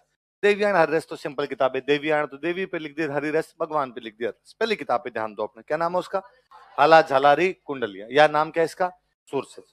गुजरात में झाला राजपूत थे, कौन से राजपूत थे, गुजराती थे। झाला बेसिकली गुजरात के थे, गुजरात से लोग मेवाड़ आए थे, मेवाड़ से कोटा चले गए, कोटा से अपना झालावाड़ बना लिया था। गुजरात में एक जगह पड़ती है हलवद, कौन सी है, उस हलवद के झालाओं की कहानियां लिखी। कुंडलियां मतलब होता दोहे, कुंडलियां मतलब, मैं हिंदी में लिखता तो ये लिखता हलवद के झालाओं के दोहे। हलवद को क्या कर दिया हाला, झालाओं का क्या कर दिया झाला, रार का के की राजस्थानी में क्या हो जाता है रा रे री, तो क्या हो गया हाला झाला री कुंडली। उनके युद्धों पे लिखे, उनकी सूरवीरता पर लिखे, इसलिए नाम क्या है। सतसई का मतलब होता है 700, सतसई का मतलब क्या होता है, तो वीरता के कितने दोहे लिखे, 700। किसके वीरता के, किसकी वीरता के, झालाओं की। झाले कहाँ के, हलवद। गुजरात में हलवद नाम की जगह, हलवद का क्या हो गया हाला, तो हाला झालारी कुंडलियां का दो, या क्या कर दो उसको, सूरसत से। क्या नाम दोबारा बोलो किताब का, हाला झालारी कुंडलियां या सूरसत से। दो और किताबें, देवियान और हरिरस। देवियान और ईश्वरदास जी लोक देवता, ईश्वरदास जी के मंदिर है, ईश्वरो सो परमेश्वरो, ईश्वर क्या है? परमेश्वर। ईश्वरदास जी लोक देवता बन गए। ईश्वरदास जी के मंदिर है, पश्चिमी राजस्थान में पूजा की जाती है, लिख लो। ईश्वरदास जी पश्चिमी राजस्थान के लोक देवता है। बाद में लोगों ने पूजना शुरू कर दिया, संत आदमी थे। Ishwardas ji folk deity in western Rajasthan. Ishwardas ji पश्चिमी राजस्थान के लोक देवता है। Ishwardas ji folk deity in western Rajasthan, पश्चिमी राजस्थान के लोक देवता है।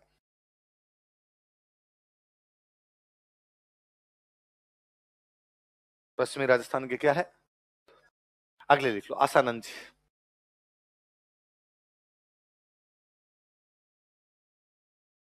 आसानंद जी के दोहे सुन के कौन सी रानी वापस चली गई थी? उमादे। बुक का नाम है उमादे बटियाणी रा कवित।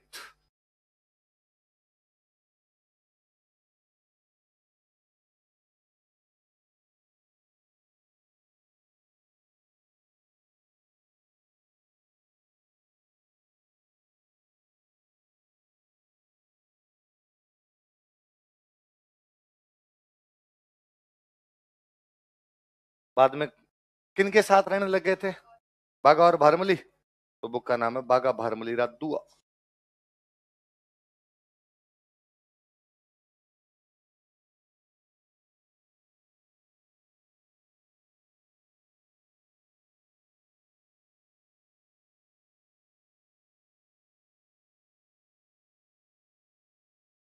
एक आगे अपने पढ़ेंगे, गोगा जी महाराज का नाम सुना होगा, उन पे लिखिए गोगा जी रिपेडी।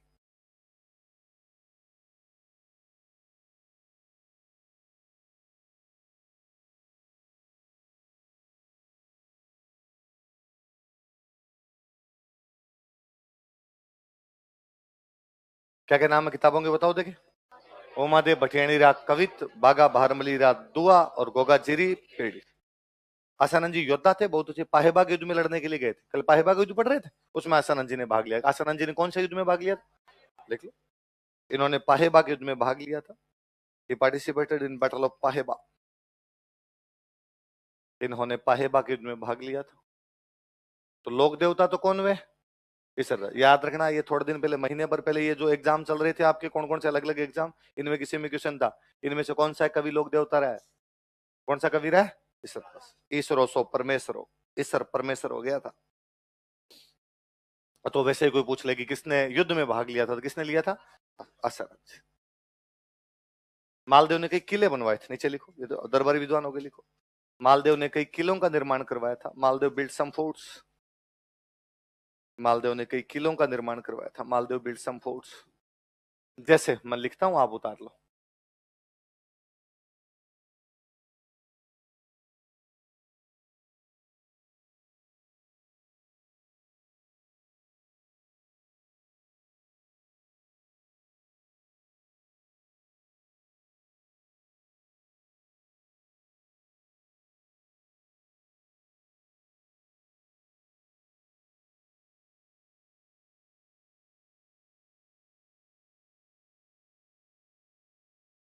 क्या नाम बताओ देखिए। मेड़ता, रिया, सोजत और पोखरण।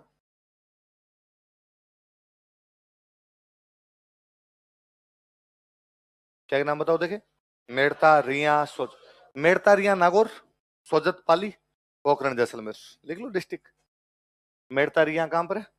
नागौर, सोजत पाली, पोखरण कहां पर? जैसलमेर। जोधपुर का परकोटा बनवाया था, शहर का जो परकोटा है वो मालदेव के टाइम में बना। देख लो, मालदेव ने जोधपुर का परकोटा बनवाया था।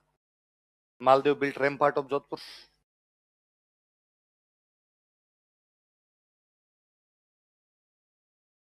मालदेव ने जोधपुर का परकोटा बनवाया था।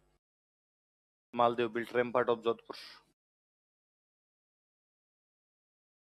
मालदेव की एक रानी थी, उसका नाम था स्वरूप दे। क्या नाम था? दे का मतलब देवी होता है ना। इन्होंने बनाया था स्वरूप सागर तालाब। क्या बनवाया? अब उसको आजकल बोलते हैं बहू जीरो तालाब। रानी बना के गई ना बहू, तो नाम क्या पड़ गया उसका? बहू जीरो। लिख लो, रानी स्वरूप दे ने स्वरूप सागर तालाब का निर्माण करवाया था। क्वीन स्वरूप they built Swaroop Sagar pond.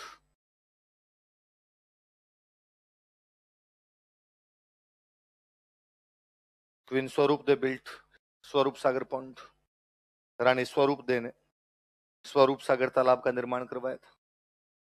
Bir Swaroop Sagar pond कोष्टक में लिख लो बहु जीरो तालाब पौंडो बहु जीरो तालाब।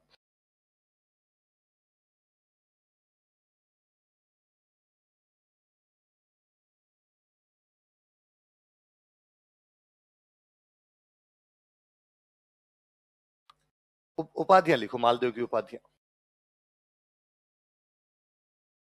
तो बड़ा हिंदू राजा हुआ इसलिए मुसलमान जितने भी इतिहासकार हुए उन्होंने कहा हिंदू बादशाह।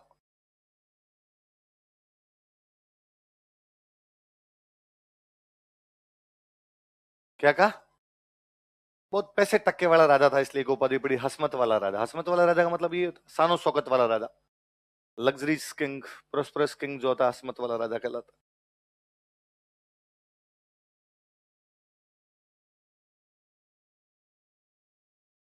हिंदू बादशाह और हसमत वाला राजा।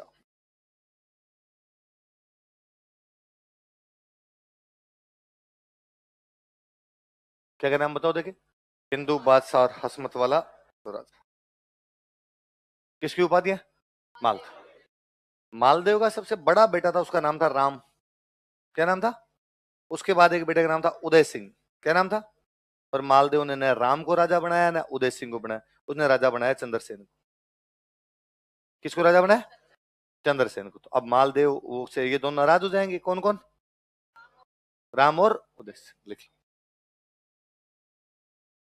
मालदेव ने अपने बड़े बेटों राम तथा उदय सिंह को राजा नहीं बनाया। Maldev did not appoint his elder sons Ram and Uday Singh. Did not coronate लिख लो। Did not coronate his elder sons Ram and Uday Singh. Maldev ने अपने बड़े बेटों राम तथा उदय सिंह को राजा नहीं बनाया।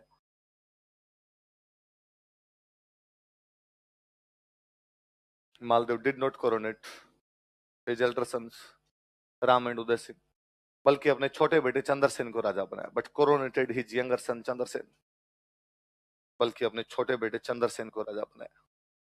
But coronated his younger son Chandrasen, छोटे बेटे चंद्रसेन को राजा बनाया। Coronated his younger son Chandrasen. अगला राजा लिख लो भाई, चंद्रसेन।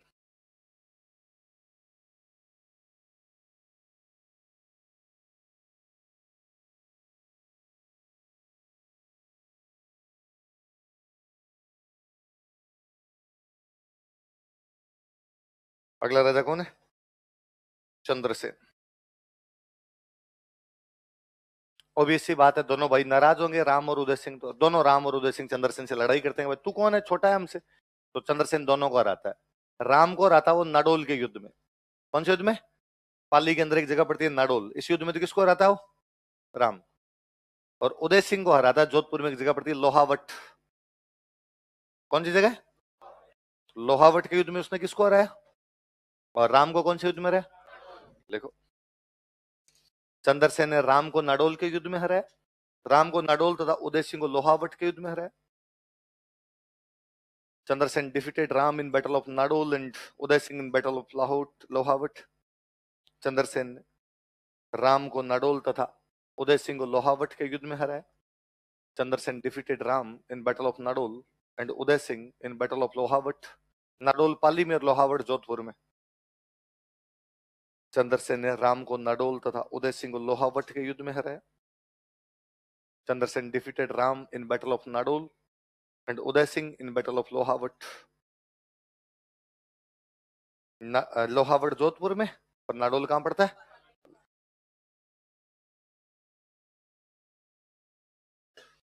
तो राम अकबर के पास चला गया। राम किसके पास चला जाता? देख लो, राम अकबर के पास चला गया। राम अप्रोच्ड अकबर। राम अकबर के पास चला गया। राम अप्रोच्ड अकबर।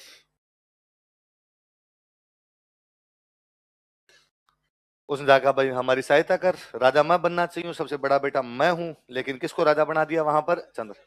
अच्छा, अकबर के लिए तो दोनों हाथों में लड्डू है। पहली बात तो ये कि मारवाड़ कमजोर होगा, अकबर के लिए फायदा है कि राम उसका डमी बन जाएगा वहां पर। दूसरी बात ये कि अकबर को कहीं ना कहीं ये याद था कि चंद्रसेन के बाप मालदेव ने मेरे बाप हुमायूं की सहायता, मेरा बाप भाग गया था उस समय चंद्रसेन, मालदेव चाहता तो मेरे बाप की क्या कर सकता था। तो लगा मालदेव किसको बना गया? चंद्रसेन। तो चलो इसको तो नहीं मानेंगे, अपने किसको सहायता देंगे?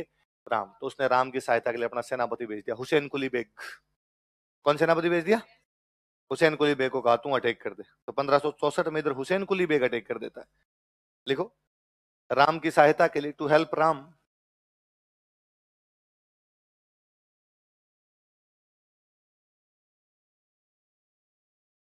राम की सहायता के लिए, टू हेल्प राम, अकबर ने हुसैन कुली बेग को भेजा। अकबर सेंट हुसैन कुली बेग, अकबर ने हुसैन कुली बेग को भेजा। अकबर सेंट हुसैन कुली बेग, क्वेश्चन लिख लो 1564, 1564।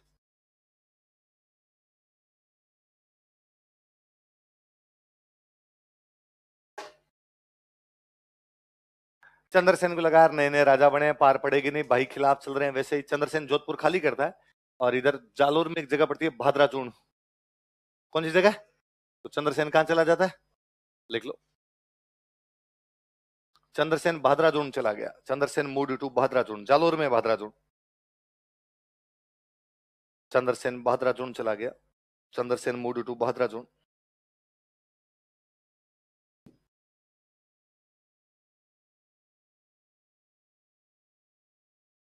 चंद्रसेन कहां चला जाता? भादराचूर्ण के अंदर जाके रुक जाता। इतने में अकबर ने जो जोधपुर पे कब्जा कर लिया, 1570 आ गया। 1570 में आया अकबर, आया हुआ अजमेर। कहां पर आया हुआ? कभी नाम सुना तो अपने ख्वाजा मोइनुद्दीन चिश्ती है, उनकी दरगाह अजमेर में, दरगाह पर जियारत करने के लिए आया हुआ था। अकबर यहाँ खूब आता था। अकबर इस दरगाह पे 14 बार आके गया। कितनी बार आके गया? इस दरगाह को 18 गांव दान में देके गया। कितने गांव आया, कितनी बार गांव कितने देके गया? तो 1570 में आया हुआ था। उस साल अपने राजस्थान में बहुत भयंकर अकाल पड़ा हुआ, पश्चिमी राजस्थान में। लोग राजा के पास गए, सब अकाल पड़ा हुआ, कुछ करो। जैसे आपके गांव में सीएम आए तो आप जाओ, साहब सीएम साहब ये काम कराओ, तो उस टाइम का सीएम कौन है? अकबर, एक प्रकार से। तो अकबर ने कहा चलो मैं नागौर में दरबार लगाता हूँ। कहां दरबार लगाता हूँ? तो 1570 में अकबर कहां दरबार लगाता है? और पश्चिमी राजस्थान के सारे राजाओं को मैसेज करता है कि लो भाई आओ, अपने अकाल पे डिस्कस करेंगे। किस पे डिस्कस करेंगे? कहां पे बुलाता है सबको? पश्चिमी राजस्थान में 3 बड़ी रियासत थी, नागौर, बीकानेर, जैसलमेर, सॉरी जोधपुर, बीकानेर, जैसलमेर। कौन कौन सी थी? जोधपुर, बीकानेर, तीनों राजाओं का था भाई आ जाओ और आके मेरे से क्या कर लो यहाँ पर बात। बीकानेर का राजा कल्याणमल, कौन है? जैसलमेर का राजा हरराज, कौन है? पर जोधपुर में राजा तो चंद्रसेन है, लेकिन बाकी भाई भी राजा बनना चाहते हैं। तो जोधपुर में चंद्रसेन भी चला गया और उदय सिंह भी चला गया। जोधपुर वालों की तरफ से कौन कौन चले गए? चंद्रसेन और उदय सिंह। उधर से बीकानेर से कौन है? कल्याणमल। जैसलमेर से कौन है? उदय सिंह पहले आ गया, तब तक चंद्रसेन आया नहीं था। पहले उदय सिंह आया, जैसलमेर वाला हरराज आया और बीकानेर वाला कल्याण। अकबर का, हाँ भाई अकबर बता अकाल पे क्या बात करनी है। अकबर ने कहा अकाल को छोड़ो, तुम बताओ संधि कौन कौन कर रहे हो? अकाल पड़ते हैं यार, खाने के तुम्हारे पास दाने नहीं है, कैसे लड़ोगे रे? इससे अच्छा संधि कर लो, मैं मेरे राजी, तुम तुम्हारे राजी, मेरे जरूरत पड़े तुम सहायता कर देना, तुम्हारी जरूरत पड़े मैं सहायता कर दूंगा। ये तीनों संधि करके। कौन कौन? कल्याणमल, हरराज और उदय सिंह। कौन है? चंद्रसेन का भाई। अब चंद्रसेन आया, चंद्रसेन वहां पहुंचा, चंद्रसेन पहुंचा, चंद्रसेन को पता चला अकाल की तो बात ही नहीं है, यहाँ तो बात है संधि करने की। और चंद्रसेन ने कहा संधि की बात है तो अपने कोई भी बात है। और चंद्रसेन चुपचाप भाद्राचूर्ण वापस चला गया। कहां चला गया? अब उदय सिंह ने अकबर को और भड़का के, देख लो साहब इज्जत ही नहीं है आपकी, आपसे तो मुलाकात ही नहीं करता है बंदा। अकबर गुस्सा है, अकबर भाद्राचूर्ण पे अटैक कर गया। कहां पर अटैक कर गया? भाद्राचूर्ण। तो चंद्रसेन को लगा यहाँ पार नहीं पड़ेगी, पहाड़ों में जाके लड़े। पहाड़ों की जगह कौन सी थी? सिवाना। तो चंद्रसेन कहां चला जाता है? लिखो, 1570 ईस्वी के अकबर के नागौर दरबार में, in Nagaur court of Akbar of 1570 AD. 1570 ईस्वी के अकबर के नागौर दरबार में,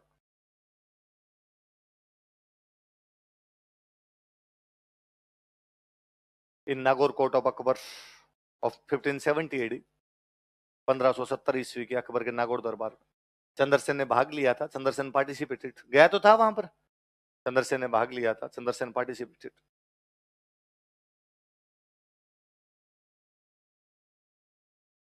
लेकिन अकबर का झुकाव उदय सिंह की तरफ देखकर, but when he found Akbar's inclination towards Uday Singh, लेकिन अकबर का झुकाव उदय सिंह की तरफ देखकर, but when he found Akbar's inclination towards Uday Singh, लेकिन अकबर का झुकाव उदय सिंह की तरफ देखकर, but when he found Akbar's inclination towards Uday Singh, वह अकबर से बिना मिले ही वापस चला गया। He left without meeting Akbar, वह अकबर से बिना मिले ही वापस चला गया। He left without meeting Akbar.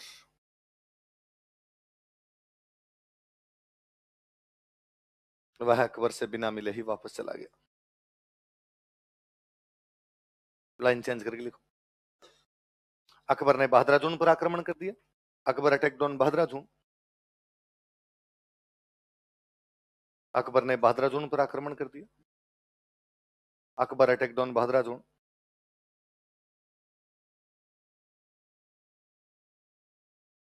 अतः चंद्रसेन सिवाना चला गया। तो चंद्रसेन मूव्ड टू सिवाना।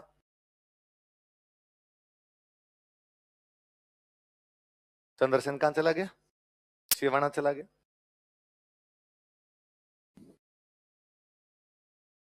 1576 में अकबर का एक सेनापति है शाहबाज खान। कौन है ये? सिवाना पे कब्जा कर लेता है। कहां कब्जा कर लेता है? देखो 1576 ईस्वी में, इन 1576 एडी। 1576 ईस्वी में, इन 1576 एडी, मुगल सेनापति शाहबाज खान ने सिवाना पर अधिकार कर लिया। Mughal commander Shahbaz Khan captured Siwana. मुगल सेनापति शाहबाज खान ने सिवाना पर अधिकार कर लिया। Mughal commander Shahbaz Khan captured Siwana. कब? 1576 में। कौन कर लेता है कब्जा? शाहबाज खान। कहां पे? तो सबसे मुख्य किला ही कौन सा है? जोधपुर के बाद मैंने कहा सिवाना शरणस्थली, वो उनके हाथ से निकली। अब वापस 1576 में मान सिंह और आसफ खान मेवाड़ में हल्दी घाटी का युद्ध हार गए, लेकिन 1576 में शाहबाज खान सिवाना पर क्या कर गया? कब्जा। इसलिए अकबर को लगा शाहबाज खान अच्छा सेनापति है, इसलिए उसने शाहबाज खान का कुंभलगढ़ पे अटैक कर, और कुंभलगढ़ पे 77, 78, 70, लेकिन वहां पर उसके शाहबाज खान की पार। यहाँ चंद्रसेन के हाथ से सिवाना निकला। जोधपुर पे पहले कब्जा हो रखा है, बहादुराजून पे कब्जा हो गया, अब कहां पे कब्जा हो गया? सिवाना। अब उससे भी बड़ी दिक्कत थी कि रुपए नहीं। अकबर से लड़ाई करनी है, अकबर से लड़ाई करनी तो क्या चाहिए? रुपए। कोड में खाज का काम ये हुआ। एक दूसरी दिक्कत ये आई कि जैसलमेर का राजा अकबर से संधि कर गया। जैसलमेर का राजा हरराज कौन है? उसने पोखरण के किले पर हमला कर दिया। क्या हमला कर दिया? अब चंद्रसेन के पास दो है, या तो हरराज से जाके लड़े, पर चंद्रसेन जानता था कि यार छोटी लड़ाइयां नहीं लड़नी, लड़ाइयां बड़ी लड़नी। यदि अकबर से इसे हर्राज से लड़ेंगे तो अपनी एनर्जी यहीं वेस्ट हो जाएगी, अपने एनर्जी कहां लगानी है पूरी। तो उसने हर्राज से बात की कि लड़ाई क्यों करनी है, तेरे को क्या चाहिए? उसने कहा पोखरण का किला कि मैं बेच दूं और सस्ता दे रहा हूं, ले ले। तेरे किला चाहिए? 1 लाख रुपए में बेचा था। कितने में बेचा था? 1 लाख। कि भाई मेरे को पैसे मिल जाएंगे, मुझे मेरे को पैसे, तेरे को किला चाहिए, मैं सस्ता वैसे बेच दूंगा। तो 1576 में एक किला उसके हाथ से और निकलता है, औने पौने दामों में बेचना पड़ता है। कौन सा? लिखो। 1576 ईस्वी में, इन 1576 एडी, 1576 ईस्वी में, 1576 एडी, चंद्रसेन को पोखरण किला जैसलमेर का हर्राज को बेचना पड़ा। Chandrasen had to sell Pokaran fort to Harraj of Jaisalmer. Chandrasen को पोखरण किला जैसलमेर के हर्राज को बेचना पड़ा। Chandrasen had to sell Pokaran fort to Harraj of Jaisalmer. Pokaran किला जैसलमेर के हर्राज को बेचना पड़ा। Had to sell Pokaran fort to Harraj of Jaisalmer. Pokaran किला किसको बेचना पड़ा? जैसलमेर के हर्राज। किसको? पर अब रहे कहां? सिवा जोधपुर निकला हुआ है, पोखरण निकला हुआ है, बहादुराजून निकला हुआ है, सिवाना निकला, कहां रहे? तो कहा पहाड़ियों में रहेंगे। तो सिवाना से आगे वो पहाड़ियों की जो रेंज है, 56 की पहाड़ियां। कौन सी पहाड़ियां? 56 की पहाड़ी। उनमें जगह है, एक जगह नाम है पीपलूंद। कौन सी जगह? एक जगह नाम है काणूजा। कौन सी जगह? कौन कौन सी जगह नाम बताओ देखिए। वही बाड़मेर जिले में सिवाना के पास में पीपलूंद और काणूजा। लिखो। चंद्रसेन कुछ समय तक पीपलूंद तथा काणूजा की पहाड़ियों में रहा था। Chandrasen lived in Piplund and Kanuja hills for some time. Chandrasen कुछ समय तक पीपलूंद तथा काणूजा की पहाड़ियों में रहा था। बाड़मेर में है ना। Chandrasen lived in Piplund and Kanuja hills for some time.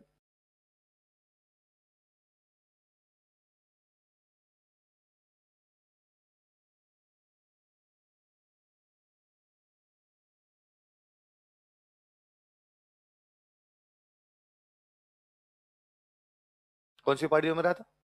Peeplund और काणूजा। फिर यहाँ दबाव पड़ा, उसको लगा यहाँ भी पार नहीं पड़ेगी, तो कई दिन डूंगरपुर चला गया था, आस्करण के पास पड़ा था। फिर उसे लगा यार ऐसे तो पार पड़ेगी नहीं, कुछ ना कुछ तो करते हैं। तो मुगलों के थोड़े हमले इधर कम हो रखे थे। मुगलों के पास मालवा में एक जगह थी रामपुरा। कौन सी जगह थी? जहां अपने पढ़ते हैं कि मराठों के खिलाफ वर्षा ऋतु समाप्त होने के बाद रामपुरा में युद्ध किया जाएगा, तो पहले मराठों से पहले वहां कौन थे? मुगल। तो चंद्रसेन एक दिन रामपुरा पर हमला करता है, रामपुरा से पूरा टैक्स लेता है, वहां मुगलों के सेनापति को मार ही देता है। मुगलों का सेनापति था जलाल खान। कौन था? पैसे लेने थे उसको, लड़ाई की, रामपुरा का मालवा का पूरा टैक्स, मालवा बहुत पैसे वाली जगह थी, वहां का टैक्स लेकर किसको मार दिया उसने? जलाल खान। लिखो रामपुरा क्षेत्र में, इन रामपुरा रीजन, रामपुरा क्षेत्र में, रामपुरा रीजन, चंद्रसेन ने मुगल सेनापति जलाल खान को मार दिया। चंद्रसेन किल्ड मुगल कमांडर जलाल खान।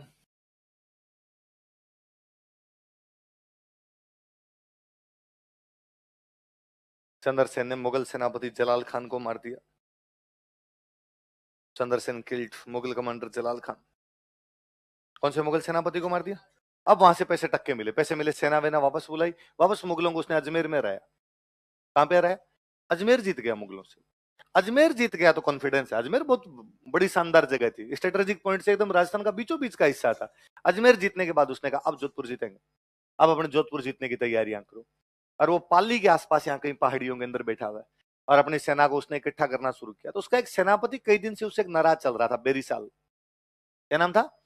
बेरीसाल नाम का सेनापति था, नाराज था।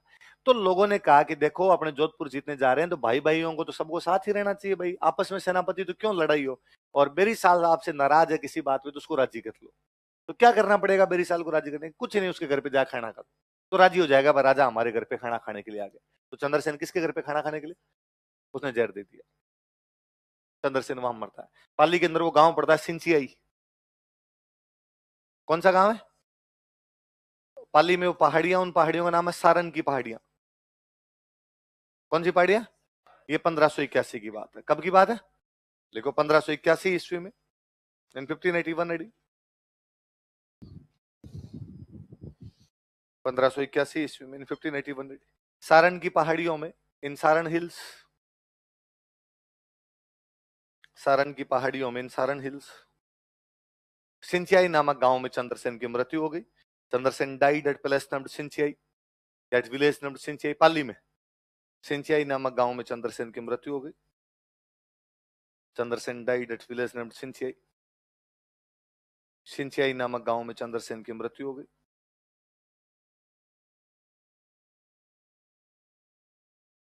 Chandrasen died at village named Sinchiyai. कौन से गांव में?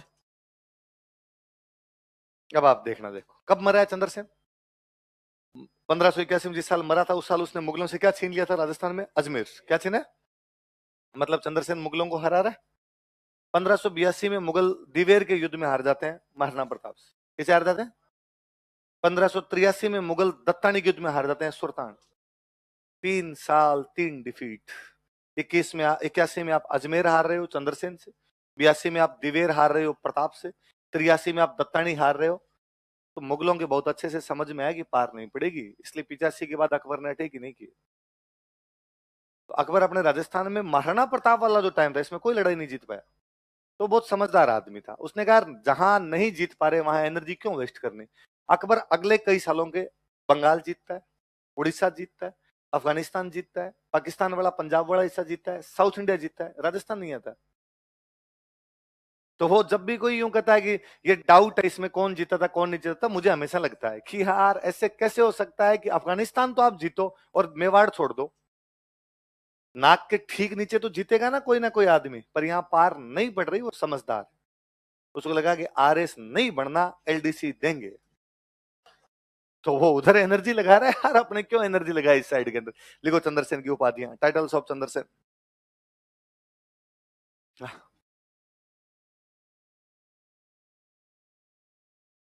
मैंने कहा ना कि जैसे प्रताप मरता है अमर सिंह के टाइम पर वापस हमले होने लगते हैं। अकबर ने खूब अटैक किया उसके बाद। राव चंद्रसेन की उपाधियां। अच्छा एक चीज देखो, देखो कि भाई चंद्रसेन ने अपने अंतिम समय तक अकबर की अधीनता स्वीकार, जैसे मेवाड़ में किसने नहीं की? प्रताप। वैसे मारवाड़ में किसने नहीं की? किसने नहीं की? इसलिए चंद्रसेन कहा जाता मारवाड़ का प्रताप। क्या कहा जाता? लिखो मारवाड़ का प्रताप, प्रताप ऑफ मारवाड़।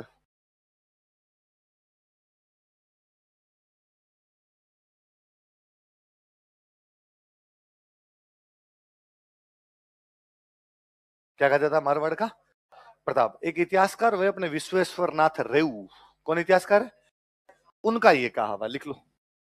विश्वेश्वर नाथ रेऊ के अनुसार, अकॉर्डिंग टू पीएन रेऊ या विश्वेश्वर नाथ रेऊ।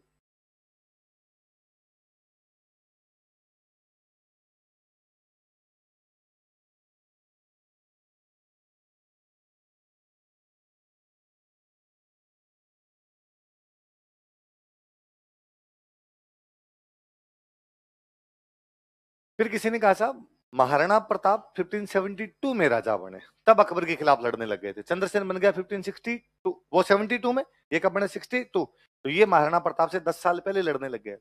तो महाराणा प्रताप को भी कहीं से शिक्षा मिल रही है, तो किससे मिल रही है, चंद्रसेन। देखो प्रताप का अग्रगामी, प्रताप के आगे आगे चल रहा था, गाइड है प्रताप का एक प्रकार से, प्रताप का अग्रगामी, guide of Pratap.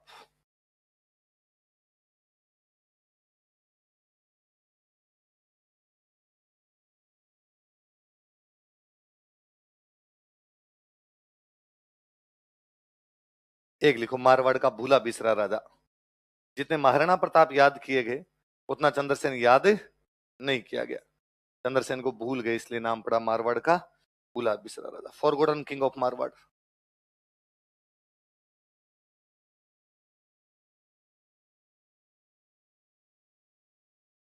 Forgotten king of Marwar, Marwar का भूला बिसरा राजा। क्या क्या कहा जाता है बताओ देखे। मारवाड़ का, मारवाड़ का प्रताप, प्रताप का अग्रगामी, और मारवाड़ का भूला बिसरा, किसको कहा जाता है। अच्छा स्वाभाविक सी बात थी, भूल क्यों गए भाई, इतना बड़ा राजा हुआ तो फिर मारवाड़ में कैसे बुलाया जा सकता है। आज भी आप पूरा जोधपुर छान मारो, चंद्रसेन की एक मूर्ति नहीं।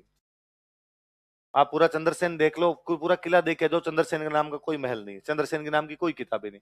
कारण ये रहा कि महाराणा प्रताप के मरने के बाद राजा बने अमर सिंह। कौन बने, क्या उन्होंने लड़ाई बंद कर दिया, लड़ाई जारी रखी, लड़ाई जारी रखी। करण सिंह जगत सिंह के टाइम में भी संधि हो गई, लेकिन अब राज सिंह के टाइम में वापस क्या होगी, लड़ाइयां। और भी करण सिंह जगत सिंह भी वही महाराणा प्रताप की लीनेज के लोग हैं, सेम उसी लीनेज के। इसलिए जगत सिंह ने भी जगदीश मंदिर की प्रशस्ति लिखवाई, जिसमें लिखवाया कि लिखो हल्दी घाटी में दादाजी जीते थे, राज प्रशस्ति में वापस लिखवाया, उसने कहा जीते हैं साहब। तो लगातार उनके ऊपर चीजें लिखी जाती रही, क्योंकि बाद में उनके वंशज राज करते रहे, तो उनके वंशजों ने लिखवाया। इधर लफड़ा हुआ यहाँ चंद्रसेन के मरने के बाद में। चंद्रसेन का खुद का बेटा राय सिंह, वो तो मुगलों के पास चला गया। दत्तानी वाले युद्ध में सेनापति चंद्रसेन वाला बेटा राय सिंह ही थे, वो तो मुगलों के पास चला गया। यहाँ पे राजा बनता है उदय सिंह। कौन बनता है, उदय सिंह चंद्रसेन का भाई है, वो मुगलों से क्या कर रखा है, संधि, उसकी चंद्रसेन से बनती नहीं थी। अब बताओ उदय सिंह किसी किताब में ये लिखवा सकता है क्या मेरा भाई चंद्रसेन महान था। क्योंकि यदि उदय सिंह ये लिखवाता है मेरा भाई महान था, तो लोग पूछते भाई क्यों महान था, कि उसने मुगलों के खिलाफ लड़ाई लड़ी थी। फिर तुमने तो संधि कर रखी है, इसका मतलब तुम तो महान है। अब उदय सिंह के आगे उसके बेटे पोते पड़पोते सड़पोते राज करते रहे, वो लिखवा सकते हैं क्या चंद्रसेन महान था। क्योंकि यदि वो लिखवाते चंद्रसेन महान था, इसका मतलब तुम्हारा बड़का तो महान है। आपकी मान डाकण कुण गए, बस सीधी सी बात है। इसलिए चंद्रसेन के बारे में किसी ने लिखवाया नहीं, नहीं लिखवाया तो अपने को पढ़ने को नहीं मिला।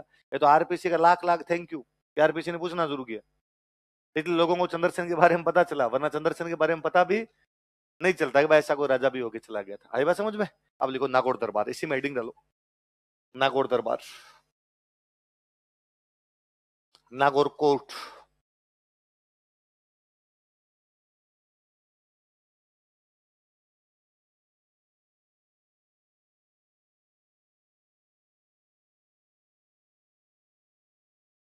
लिखो 1570 ईस्वी में, इन 1570 एडी, 1570 ईस्वी में, इन 1570 एडी, मुगल बादशाह अकबर ने इसका आयोजन करवाया था। Mughal emperor Akbar organise it, Mughal बादशाह अकबर ने इसका आयोजन करवाया था। Mughal emperor Akbar organise it, Mughal बादशाह अकबर ने इसका आयोजन करवाया था।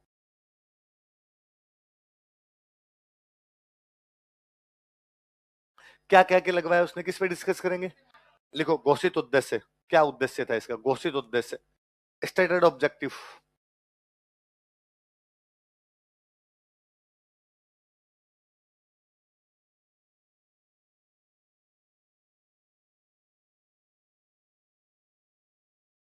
आगे लिख लो अकाल राहत कार्य, फेमाइन रिलीफ वर्क्स।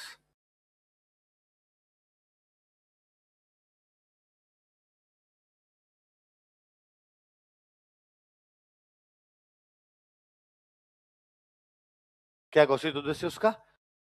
लिखो वास्तविक उद्देश्य, एक्चुअल ऑब्जेक्टिव। वास्तविक उद्देश्य, एक्चुअल ऑब्जेक्टिव क्या था? एक्चुअल ऑब्जेक्टिव अधीनता स्वीकार करवाना या संधियां करना। लिख लो, राजस्थान के राजाओं से संधियां करना या राजस्थान के राजाओं को अधीनता स्वीकार करवाना। To made kings of Rajasthan under his subordination, Rajasthan के राजाओं को अधीनता स्वीकार करवाना। To made kings of Rajasthan under his subordination, Rajasthan के राजाओं को अधीनता स्वीकार करवाना। लाइन चेंज करके लिखो, उद्देश्य के बाद लाइन चेंज करके लिखो। राजस्थान के कई राजाओं ने, सम किंग्स ऑफ राजस्थान, राजस्थान के कई राजाओं ने, सम किंग्स ऑफ राजस्थान, अकबर की अधीनता स्वीकार की, accepted supremacy of Akbar, Akbar की अधीनता स्वीकार की, एक्सेप्टेड सुपरमेसी ऑफ अकबर।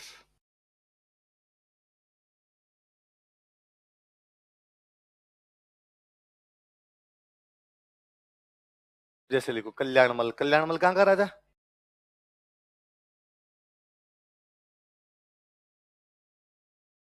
हर्राज, हर्राज कहां का राजा? पढ़ा हुआ नहीं दोनों? तीसरा लिख लो उदय सिंह, कोष्टक में लिख दो चंद्रसेन का भाई। तो उदय सिंह राजा था नहीं तब कहीं का?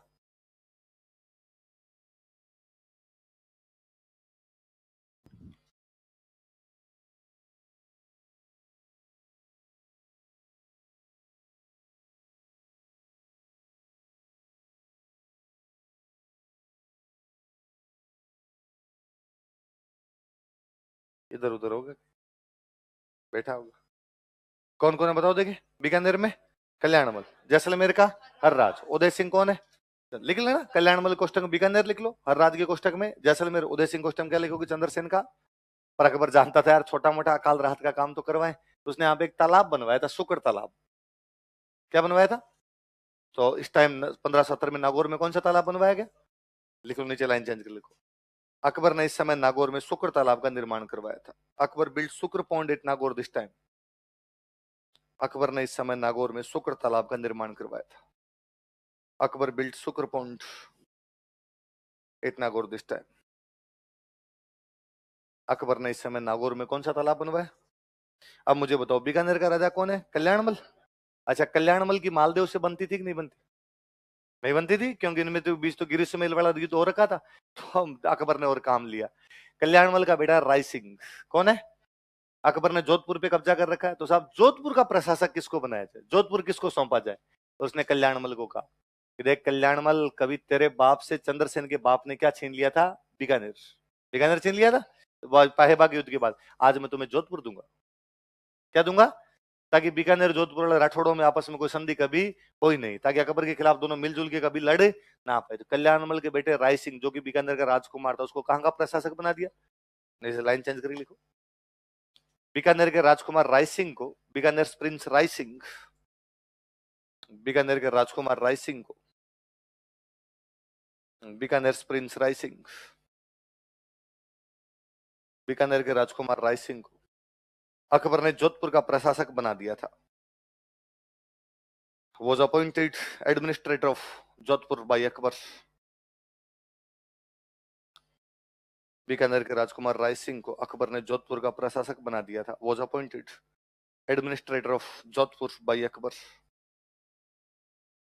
राय सिंह को अकबर ने जोधपुर का प्रशासक बना। 3 साल रहा था, 72 to 74 लिख लो कोष्टक में, कि कब से कब तक रहा था, कोई पूछ ले। 1572 to 74, 1572 से 1574 तक जोधपुर का प्रशासक कौन था? राय सिंह। राय सिंह कहां का राजकुमार है? बीकानेर। किसका बेटा है? कल्याण। कल पढ़ेंगे।